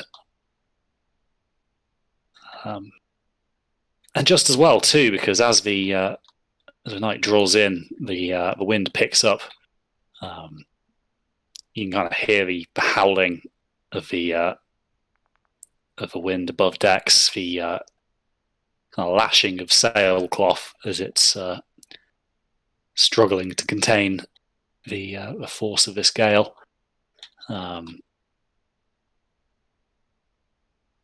But the hammocks are obviously slung quite well. The ship's rocking, kind of counteracted by the gravity of them, so you're able to kind of bunk up for the night.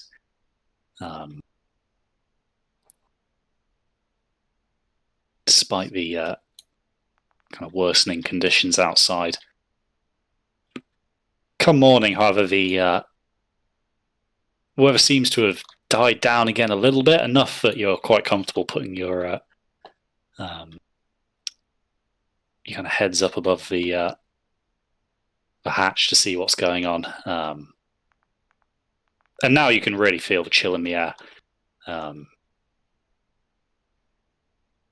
The wind is kind of icy in its nature. The crew have donned their protective gear whilst they're going about the duties. And you can see the captain is actually at the helm. And as you come out and really have a look around, you can start to see why, as the first small icebergs can be seen off the bow. I see you're awake. We're quite far north now, as I'm sure you can tell, but I think we've probably still got a good day until we can reach somewhere that we might even be able to put you ashore.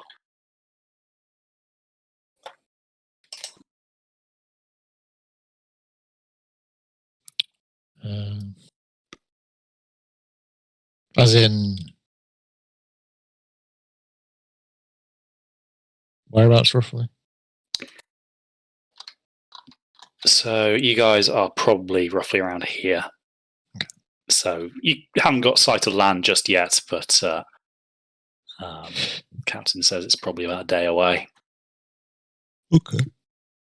But yes, the waters are not quite as bad as they were the night before, but icebergs are starting to appear. It seems the crew have been put on high alert. You can see that there's actually a sailor stationed up in the rigging up towards the top of the main mast, clearly on lookout. The captain has actually ordered that some of the sails be sheathed, and as such, the speed of the vessel has fallen away, but he probably values the extra control over the speed at this point. But other than that, you can't really make out too much about your surroundings.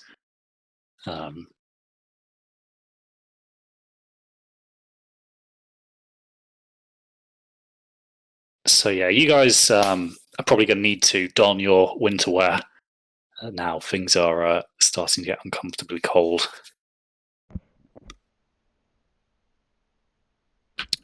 I will take everything out of the bag. So as you kind of wrap up warm, the 150 gold now is starting to seem worth its while. The thick fur That keeps a lovely warm cushion of air to insulate you from the worst of the outside. And as you're on deck, you do kind of see some very envious glances from some of the sailors. But if any of them say anything, it's all kept beneath their breath. I'm jealous of our seal skin cloaks. The quality of your protective gear far outshines their own. But you did pay good money for it, so yeah. Can't wait for it to get all bloodied when we end up fucking fighting some nasty snow creature, fucking abominable snowman. Alrighty, so the day is spent again, kind of watching the horizon, and it's probably just after noon, where you kind of hear the first shout of "Land ho!" from the crow's nest, and sure enough, just in the distance, kind of barely able to make it out against what appears to be quite a overcast and grey sky. Appear to be the first tips of kind of snow-peaked mountains. However, now the icebergs are becoming larger and more frequent. The captain orders the topgallants reefed, and now you're actually probably only crawling along at a handful of knots, but as the captain says, these are uncharted waters and he can't take too many risks.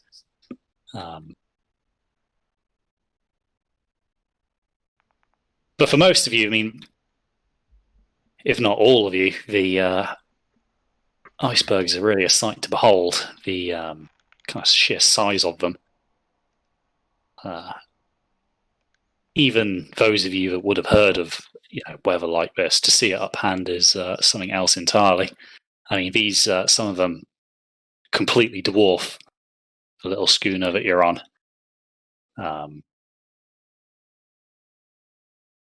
The captain clearly knows that these are very dangerous and is keeping a very wide berth where he can. But yes, this is costing you that speed that you set off with. So as you inch closer towards the shore, you start to make out a few more features of it. As the captain says, it is all very very barren. There is no indication of any civilization here, no villages, nothing. Just rocky cliff faces for the most part, and a few kind of icy and rocky kind of beaches. Clearly nowhere really suitable to put alongside with the ship itself. Right, well, I think I'm going to have to drop anchor here. I can't take us in any further. It'd be foolhardy. There could be rocks. But my first mate and a few of the men are going to take the launch out and have a little reconnoitre, see if we can't find somewhere that would be suitable to put you ashore. But I must say, we can't, for the life of me, think why you're doing this. There's nothing to be found there but a slow and very uncomfortable death, I'm sure. Oh, well, we've got good information, but there is something. The goals are beyond your understanding. Joke's on you, I'm into that. He shrugs and he's not going to question your motivations when you're paying him pretty well. But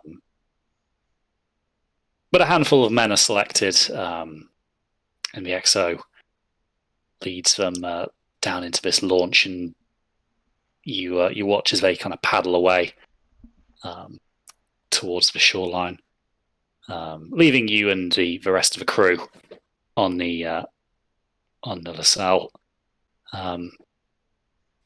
the captain starts to make preparations for a period of anchoring. As he orders the crew around you, Steve, at the kind of the dark sky ahead was kind of laden with snow, and the first heavy flakes start to fall around the ship. And with them comes a northerly, bitterly cold wind. As a result of this, the ship starts to kind of drag its anchor a little as the wind blows the ship further towards the south and swings it back out into the bay. You can see a bit of concern from some of the sailors, and the captain actually orders the secondary anchor to be dropped at the stern of the ship to provide better anchoring from it.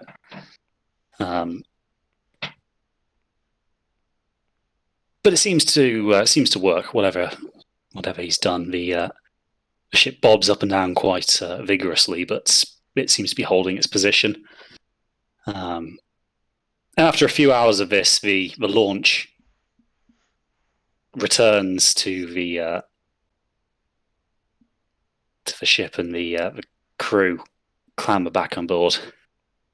Captain, it be the case that we cannot get close with the Lascelles herself, but I think we can put your landlubbing crew here ashore for the they'll probably get their feet wet, but they can get ashore. Right, okay, well, wet feet or not, that is probably going to be the best we can do for you. But how long exactly do you intend to be away?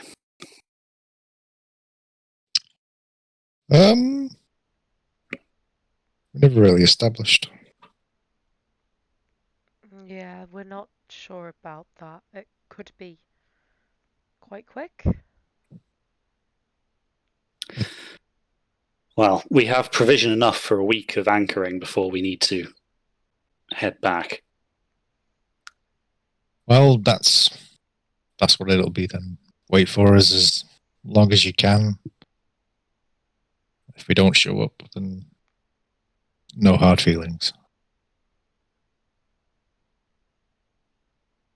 Well, I wish you the best of luck, and we'll be waiting. He offers his hand forward. Shake his hand. Thank you, Captain. No, thank you. Now, the launch awaits you. The XO will put you ashore. Yeah, we'll hop down. Sure. So the launch is small enough that you're able to just about fit in with the XO guiding. However, you guys are going to have to do some of the rowing. Rowing. But the spot he directs you to, again, it's not ideal. There are quite a few rocks around, but he manages to get you close enough in that you can kind of run the ship. Sorry, not the ship, the little launch kind of up onto very kind of gravelly, well, not quite a beach as such, but just a little interlude between all the larger rocks. It seems that there's going to be a bit of a climb to get up to the on the top of these cliffs and further into the continent, but it's not too high. With a bit of teamwork, you guys can get up that. But got some rope, I think. Yeah, I do. Alrighty. So you guys, as the XO said, do have to get your feet a little bit wet. which isn't pleasant. The water is icy cold. But it does get you ashore. Before you go, Braxton, the XO kind of reaches into his pocket and hands you out a kind of a little hip flask. You take a sniff, and it appears to be very strong grog. You'll be needing this more than me, laddie. I will take it in my greatest time of need. When I am most cold, it will warm me up. He hops back in the launch and begins the slow row back to the Lascelles. So you guys are left on this this little patch of gravel, and Rulin, you kind of use your rope to kind of latch onto a rock, and takes a little bit of teamwork, but you guys manage to climb onto this. It's not quite tall enough to be a cliff, but the kind of top of the rock face there. And as you kind of cast your eyes inwards, it seems that the terrain ahead of you is going to be tough going. Obviously, you've seen the mountains already, but the terrain itself is clearly just wilderness. The kind of the valleys seem to have no sign of any habitation or roads of any sort. It's all made worse by a fairly thick layer of, from what looks to be fairly fresh snow. But I guess that's to be expected when it's snowing quite heavily. So you cast a lookout back towards the Lascelles and begin trudging north towards the coordinates that Torrick gave you. I thought you were going to say back towards the Lascelles as you watched them pull their anchors up and set a sail. So, fucking bastards. Don't blame them, but fuck them. But it looks like it's going to be a hard, long slog into the north. Okay. Well, this is what we came to do, I guess. Good job we didn't bring the horses. Torrick, now you've been travelling for a few days now, and it's not been a pleasant trip. It's probably been some of the coldest weather you've ever had to endure, even with your very nicely made survival gear. But on the fourth day of travelling, you arrive at what appears to be a large cliff of sorts. And it appears that the kind of forward scouts made it here a little bit before you. And you can already see like a few makeshift stand-to tents have been put up. And some of these technicians are already busy shoveling away at some of this snow. But you can kind of just start to see the emergence of what appears to be a large steel door.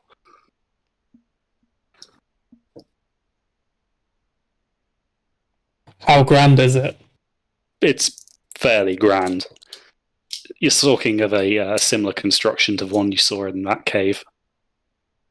That's grand. So, as the main caravan starts to kind of disembark, Wolfus takes command of the situation very quickly. More of the kind of technicians and assistants begin taking shovels to the snowdrift, while some of the Norsemen start to make camp.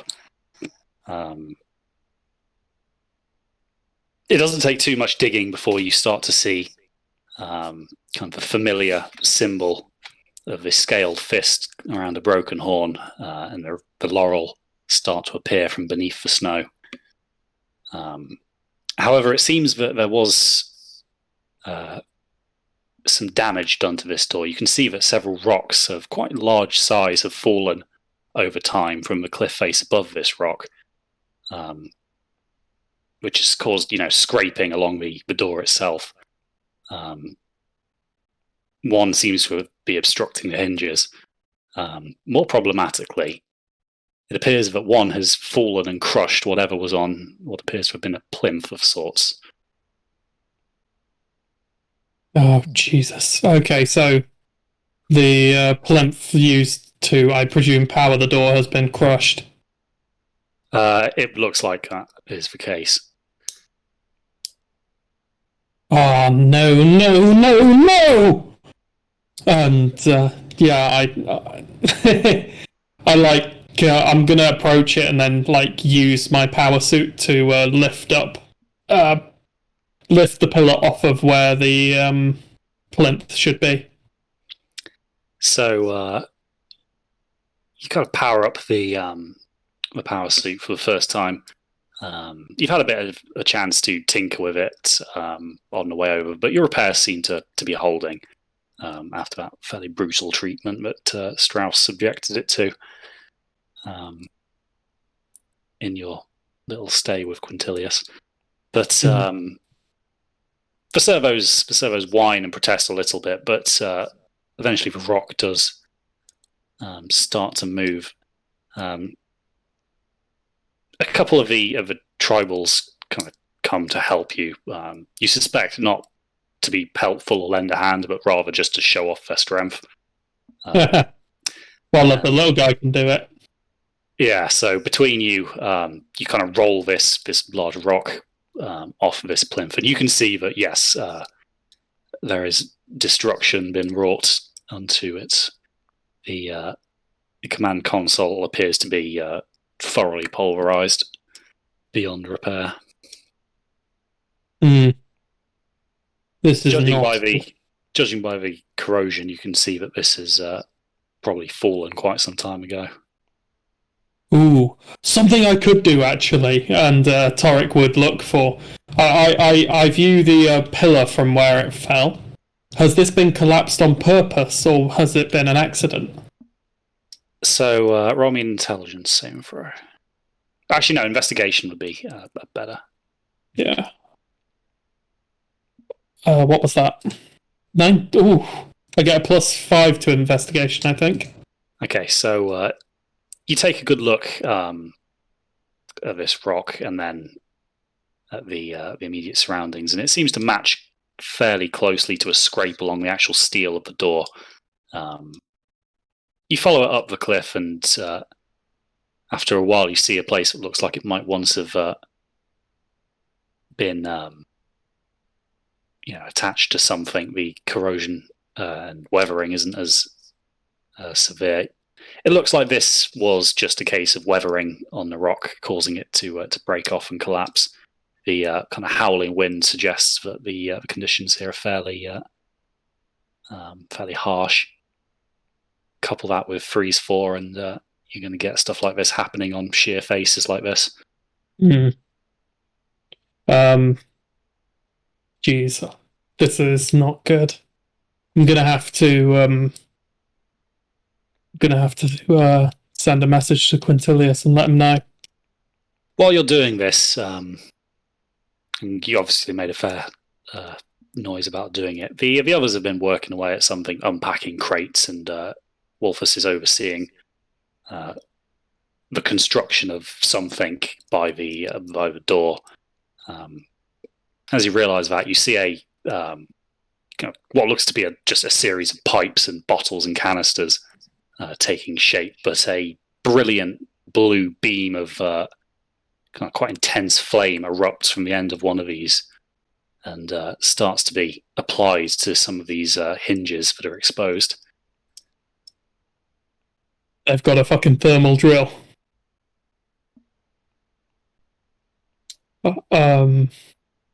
God damn. I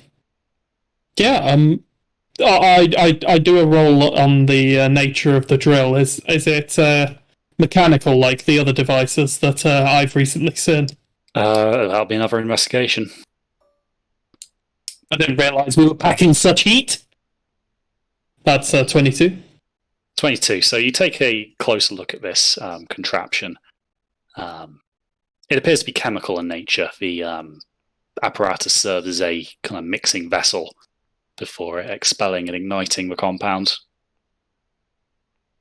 But Wolfus kind of laughs.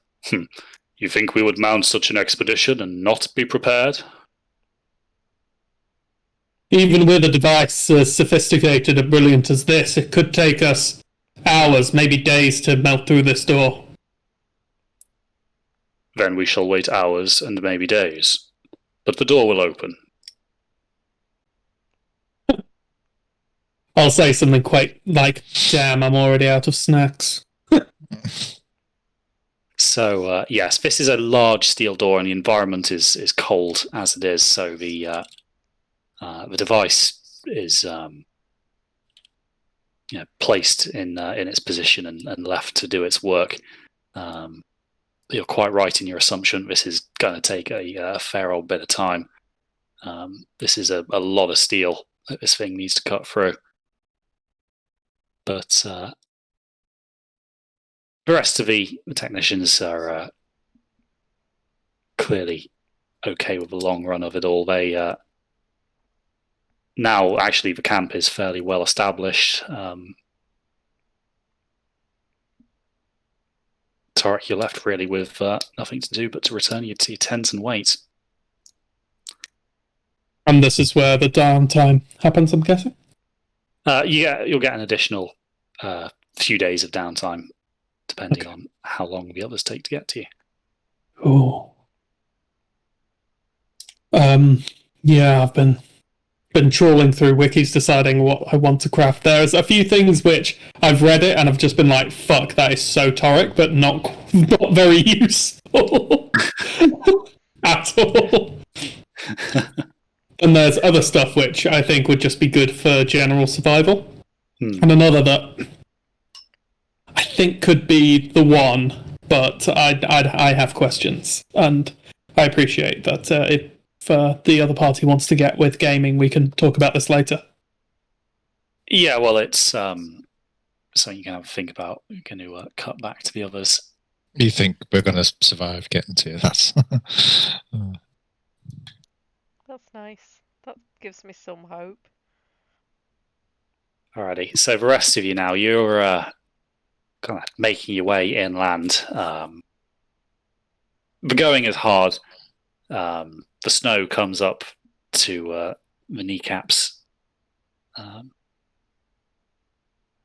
Your nice new gear makes it much easier as you're not getting kind of wet from the snow clinging to you. The kind of the thick furs are waterproofed on the outside, but it does slow you down considerably. However, you take the lead, but this is nothing like the terrain you're used to. It's quite easy to put a foot awry when you can't see the hard stone beneath all the snow. And even when you do find a stone, it's usually covered in a layer of ice. So the going is slow. But you head inland. The kind of mountains do offer a little bit of shelter from the wind as you cut down beneath the peaks.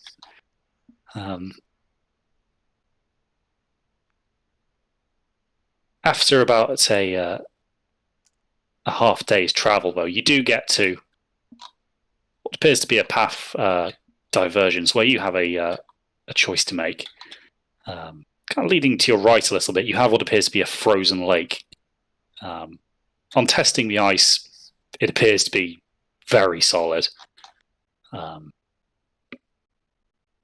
You're quite confident you'd be able to have all of you walk across it. It's likely that this water hasn't been thawed for quite some time.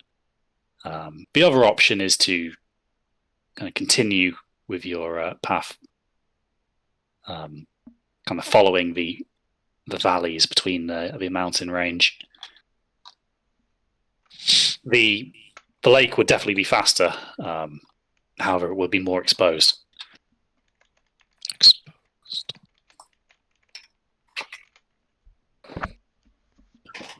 Are we in? Oh, yeah, I guess we are in kind of a rush. Yeah, I think A little bit. I vote the lake. Yeah. Mhm. Okay. Yeah, The lake it is. Alrighty, so you tentatively step out onto the lake, and although there is a creek, the ice holds. It is clearly quite thick. So you steady yourself a little bit and begin to head out into the lake. The kind of layer of snow above the ice does make it less treacherous going, but you still have to be incredibly careful.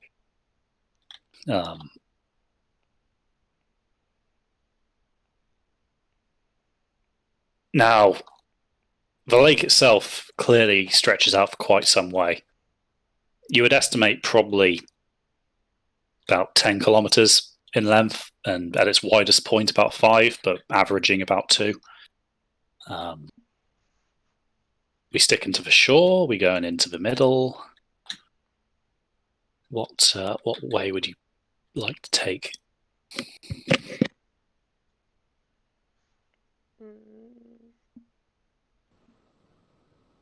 I'm well out of my comfort zone here. Anyone? I think we stick to the shore. And if the ice happens to crack or something, I wouldn't want to be in the middle of the lake. Somebody got a soundboard of ice cracking. Yeah, that was me. That's classic. It always sounds like a laser going off. It does,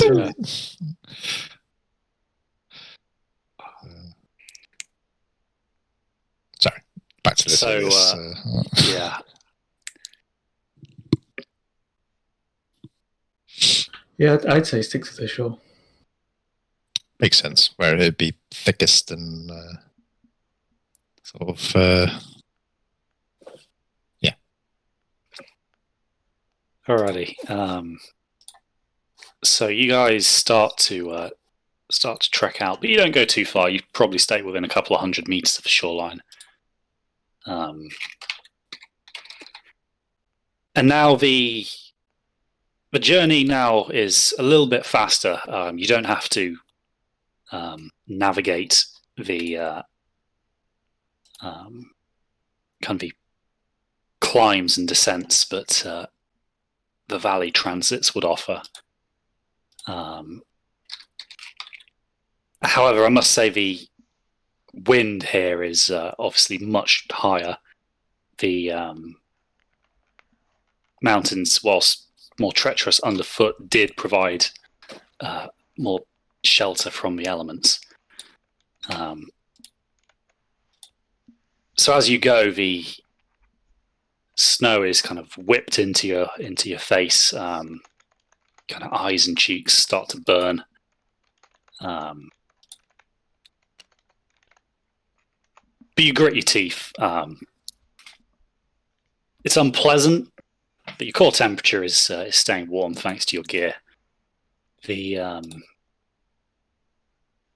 kind of going stays hard, but you keep trundling along. And as night starts to fall, you set up a kind of makeshift camp of sorts. Set the tents up and then shovel some snow against the tarpaulin to provide more shelter. Again, it's cold, but not cold enough that it's going to cause you any kind of lasting harm. But you do wish that you'd be able to light a fire right now.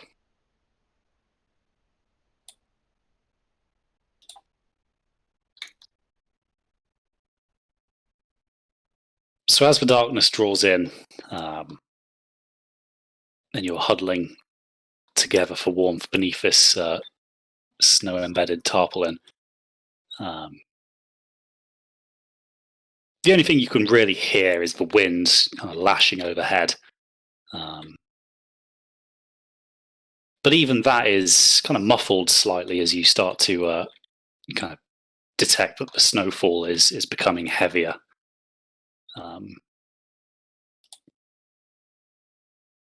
It's quite surreal in a way. None of you have ever really experienced anything like this before in your travels. In fact, it's probably a fair assumption to say that not many people have experienced this terrain before. Even fewer have made it back to tell anyone about it.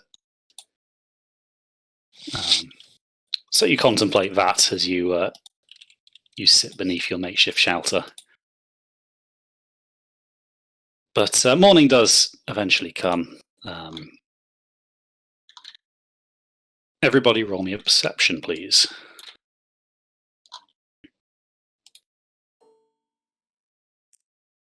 Even me? Sorry, everyone stand fast, Torrick.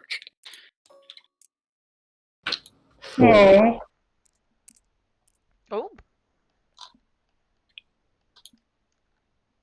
Oh, 27.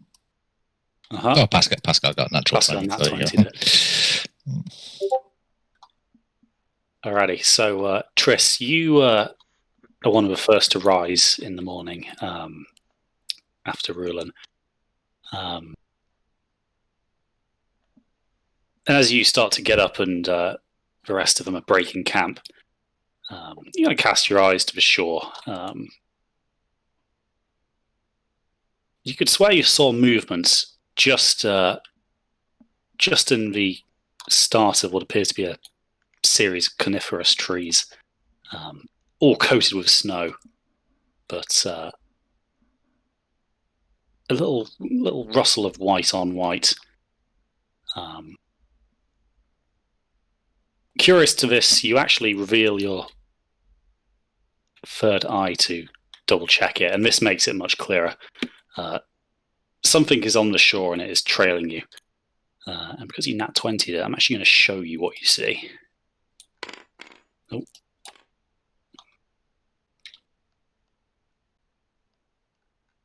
This creature is quite clearly watching the four of you out on the ice, although it seems reluctant to follow you to the lake.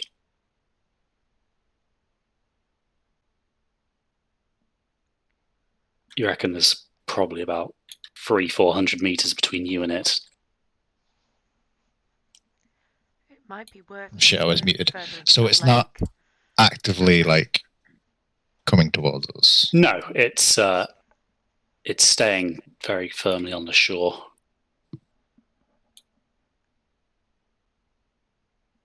But yeah, its eyes are definitely on you.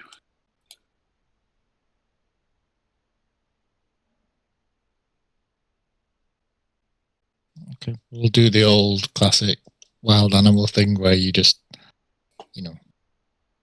don't exactly put your back to him, but just keep moving, away from him.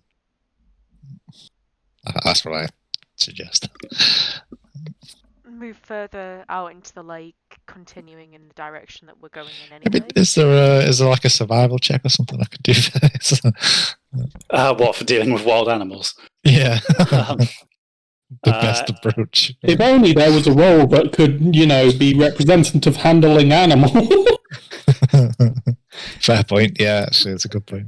It's not really animal handling as such as it's like a monster rather than animal. Is there a survival? Could we do a survival check? Go on then. I'll let you have a survival check. Can I roll animal diplomacy? Survival. Ooh, it's not fantastic. Still an 11. Okay, so Triss, what's that come to for you? 24. Nice. Alrighty, so Triss, it looks like whatever it is you're beholding here seems to be a textbook ambush predator. Whilst this one is obviously much larger than some of the specimens a lot of textbooks refer to, ambush predators seem to be less inclined to attack if it's obvious that their prey can, see them coming. It's no surefire guarantee of safety, but it's better than nothing, perhaps. So don't turn our backs to it. So yeah, we'll just make a point of keeping an eye, like facing its direction, but keep moving away, kind of thing. I think that's probably the best bet.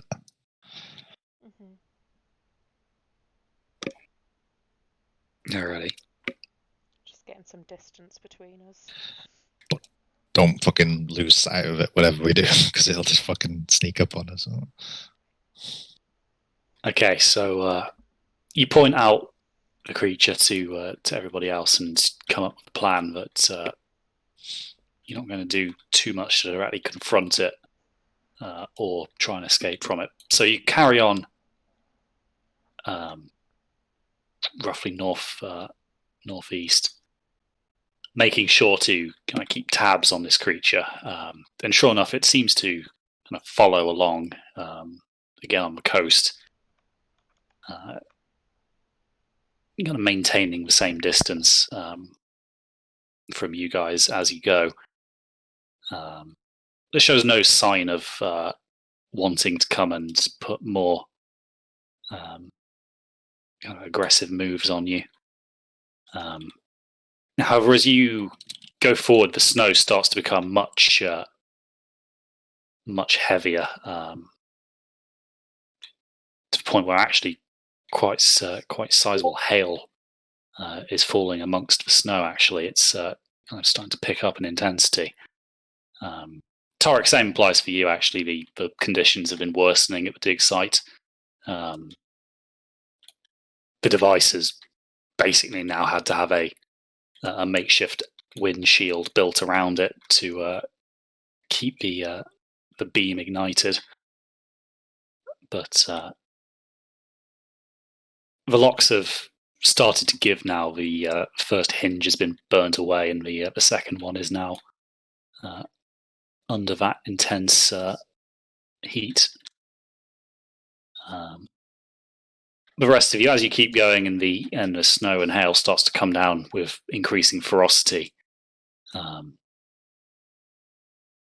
This thing seems to kind of halt for a moment and kind of raise its head before kind of turning and skulking away back in a southerly direction. Okay. But very quickly, the visibility starts to decrease, and you actually lose sight of the shoreline as you press forward to the north. The kind of snow just obscuring everything. You've only probably got a couple of 100 meters visibility. But you keep pressing forward despite the weather. I'll make a point of just looking back over our shoulders every now and then to see if it's coming back. Sure. So the lake does eventually come to an end, and you're back to terra firma. Ruin, you keep your eyes peeled, but you don't see any evidence of the creature.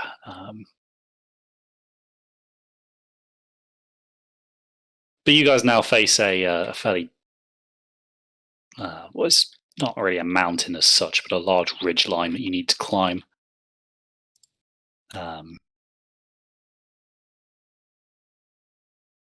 It's icy going. The rocks are coated in quite a thick layer. It's going to be quite treacherous to get over this. And you're probably going to need to come up with a plan. You reckon it's probably going to be at least 5 different stages to this climb, each one about 20 meters.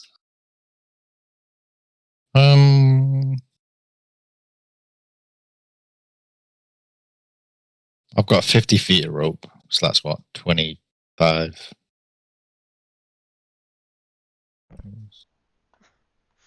No, 20, 19. 19 meters? 3 4. 3. Tell you what, why don't we just call it, say, I don't know, 200 feet, just to make it a neat number. So, as my point is, if someone else has got like some good lengths of rope, then we can set up like one of us can climb up, anchor a rope, the others go up. I don't have anything that's even remotely useful in this circumstance. Oh, I know what I can do. How high is it? Sorry again, feet. 200. Give me a second. Are there places to like ledges? Yeah, there's probably a couple of ledges up there that you'd be able to get foothold on. Does Braxton have any rope? Just looking now, I'm pretty sure I should do. I don't remember using it. I haven't used mine yet.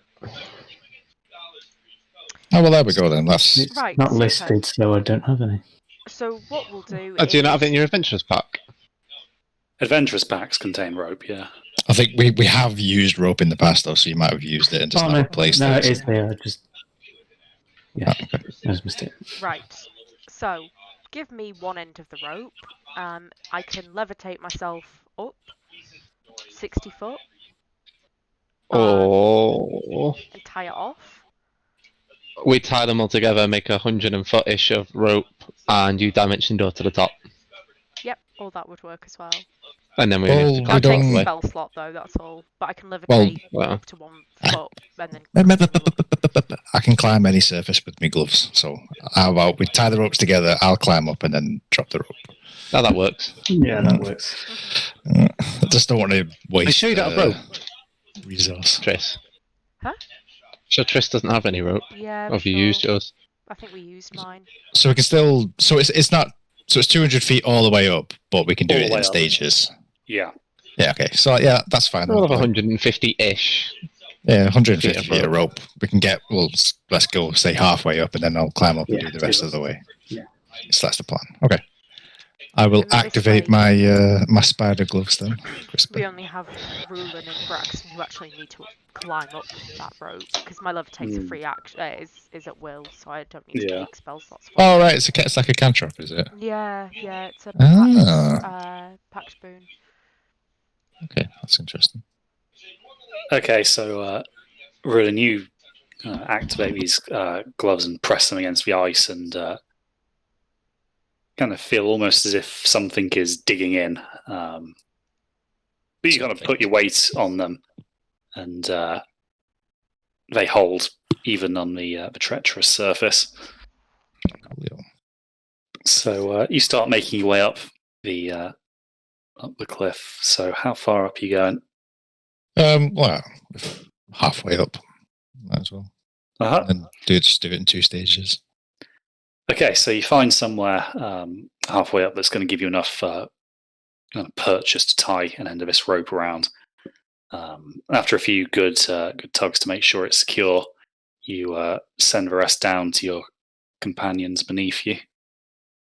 So the rest of you, this is obviously a very big help having this rope attached. However, the side of the cliff itself is still icy, so it is going to require an athletics check, but you will get to do it with advantage because of the rope.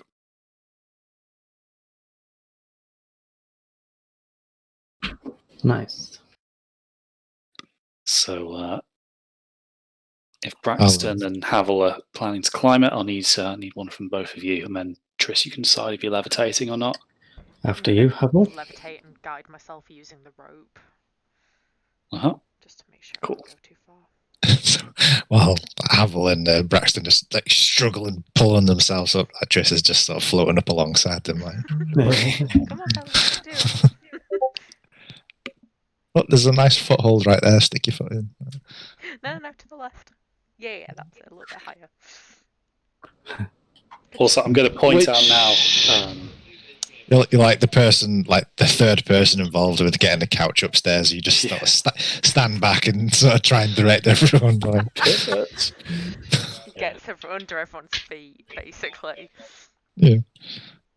Also, I'm going to just go ahead now and outlaw the fact that, do you know how that is at will, that you can levitate? Mm-hmm.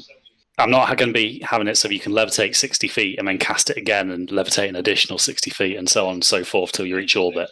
Okay. So I You do have 60 to feet and then physically I'm gonna figure stop it out. somewhere, and then Yeah. There's otherwise that would be very cheesable. Just like Well- take that and a bag of holding full of like anvils or something and just nuke someone. Well, isn't the point of levitate though is that you have to have something to physically propel yourself along? So you can't fly with levitate. You have to actually. Yeah. Like, You can't. Yeah. You're going like up, which is why I said I was going to use the rope Yeah. that you'd left. yeah. So you could kick off the ground to go up a few feet, but then you would need something else to then propel yourself a bit further upwards and as you go. Right? That would make more sense. I'm pretty sure that is like because that's the difference between levitate and fly. Fly, Basically. yeah. I can read it for you actually. Well, I think for this purposes, you'll have a rope anyway. Cool. You can only So move by pushing or pulling against a fixed object or surface Yeah. within reach, There you go. such as a wall or ceiling. So it's handy for scaling up the side of a wall Allows and you to hiding move it. as if flying. Yeah. alrighty. Tell you what then, Triss, you take the lead, levitating your way up, followed by Havel and Braxton. So Havel, going to need an athletics check, please, with advantage. Athletics. Okay.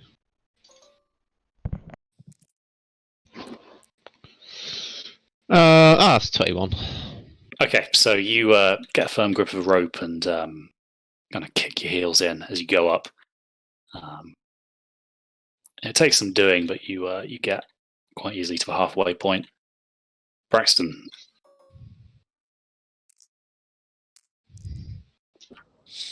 Nice. It's 23.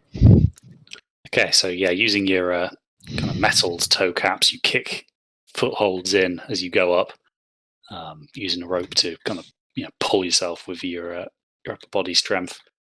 Then you follow Havel up and kind of bounce on this ledge with Rulin and Triss.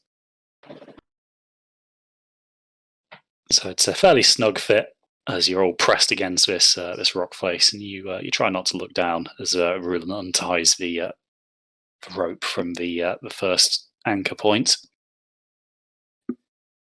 And then I'm just assuming same again for the second half. Yeah.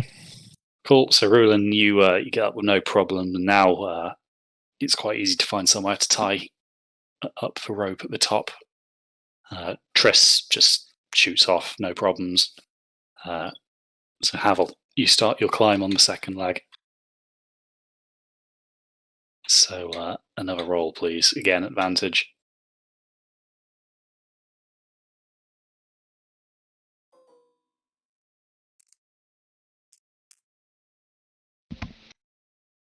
Uh, 25. Yep. Again, no dramas. You scale the cliff face with relative ease. Having faith in your method, having worked the first leg. So Braxton, you take hold of the rope and begin to follow.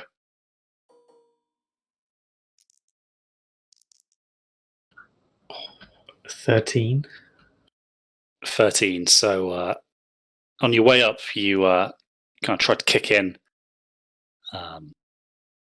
However, your greave hits rock rather than ice, momentarily causing you to slip. You can take D4 bludgeoning damage as you kind of swing back against the cliff face, but you manage to keep your grip. So 3 damage as you crash against the rock face, but you grit your teeth and clutch firm to the rope. And you manage to swing yourself back to a position where you can kind of continue your ascent, which you manage to do with no further event.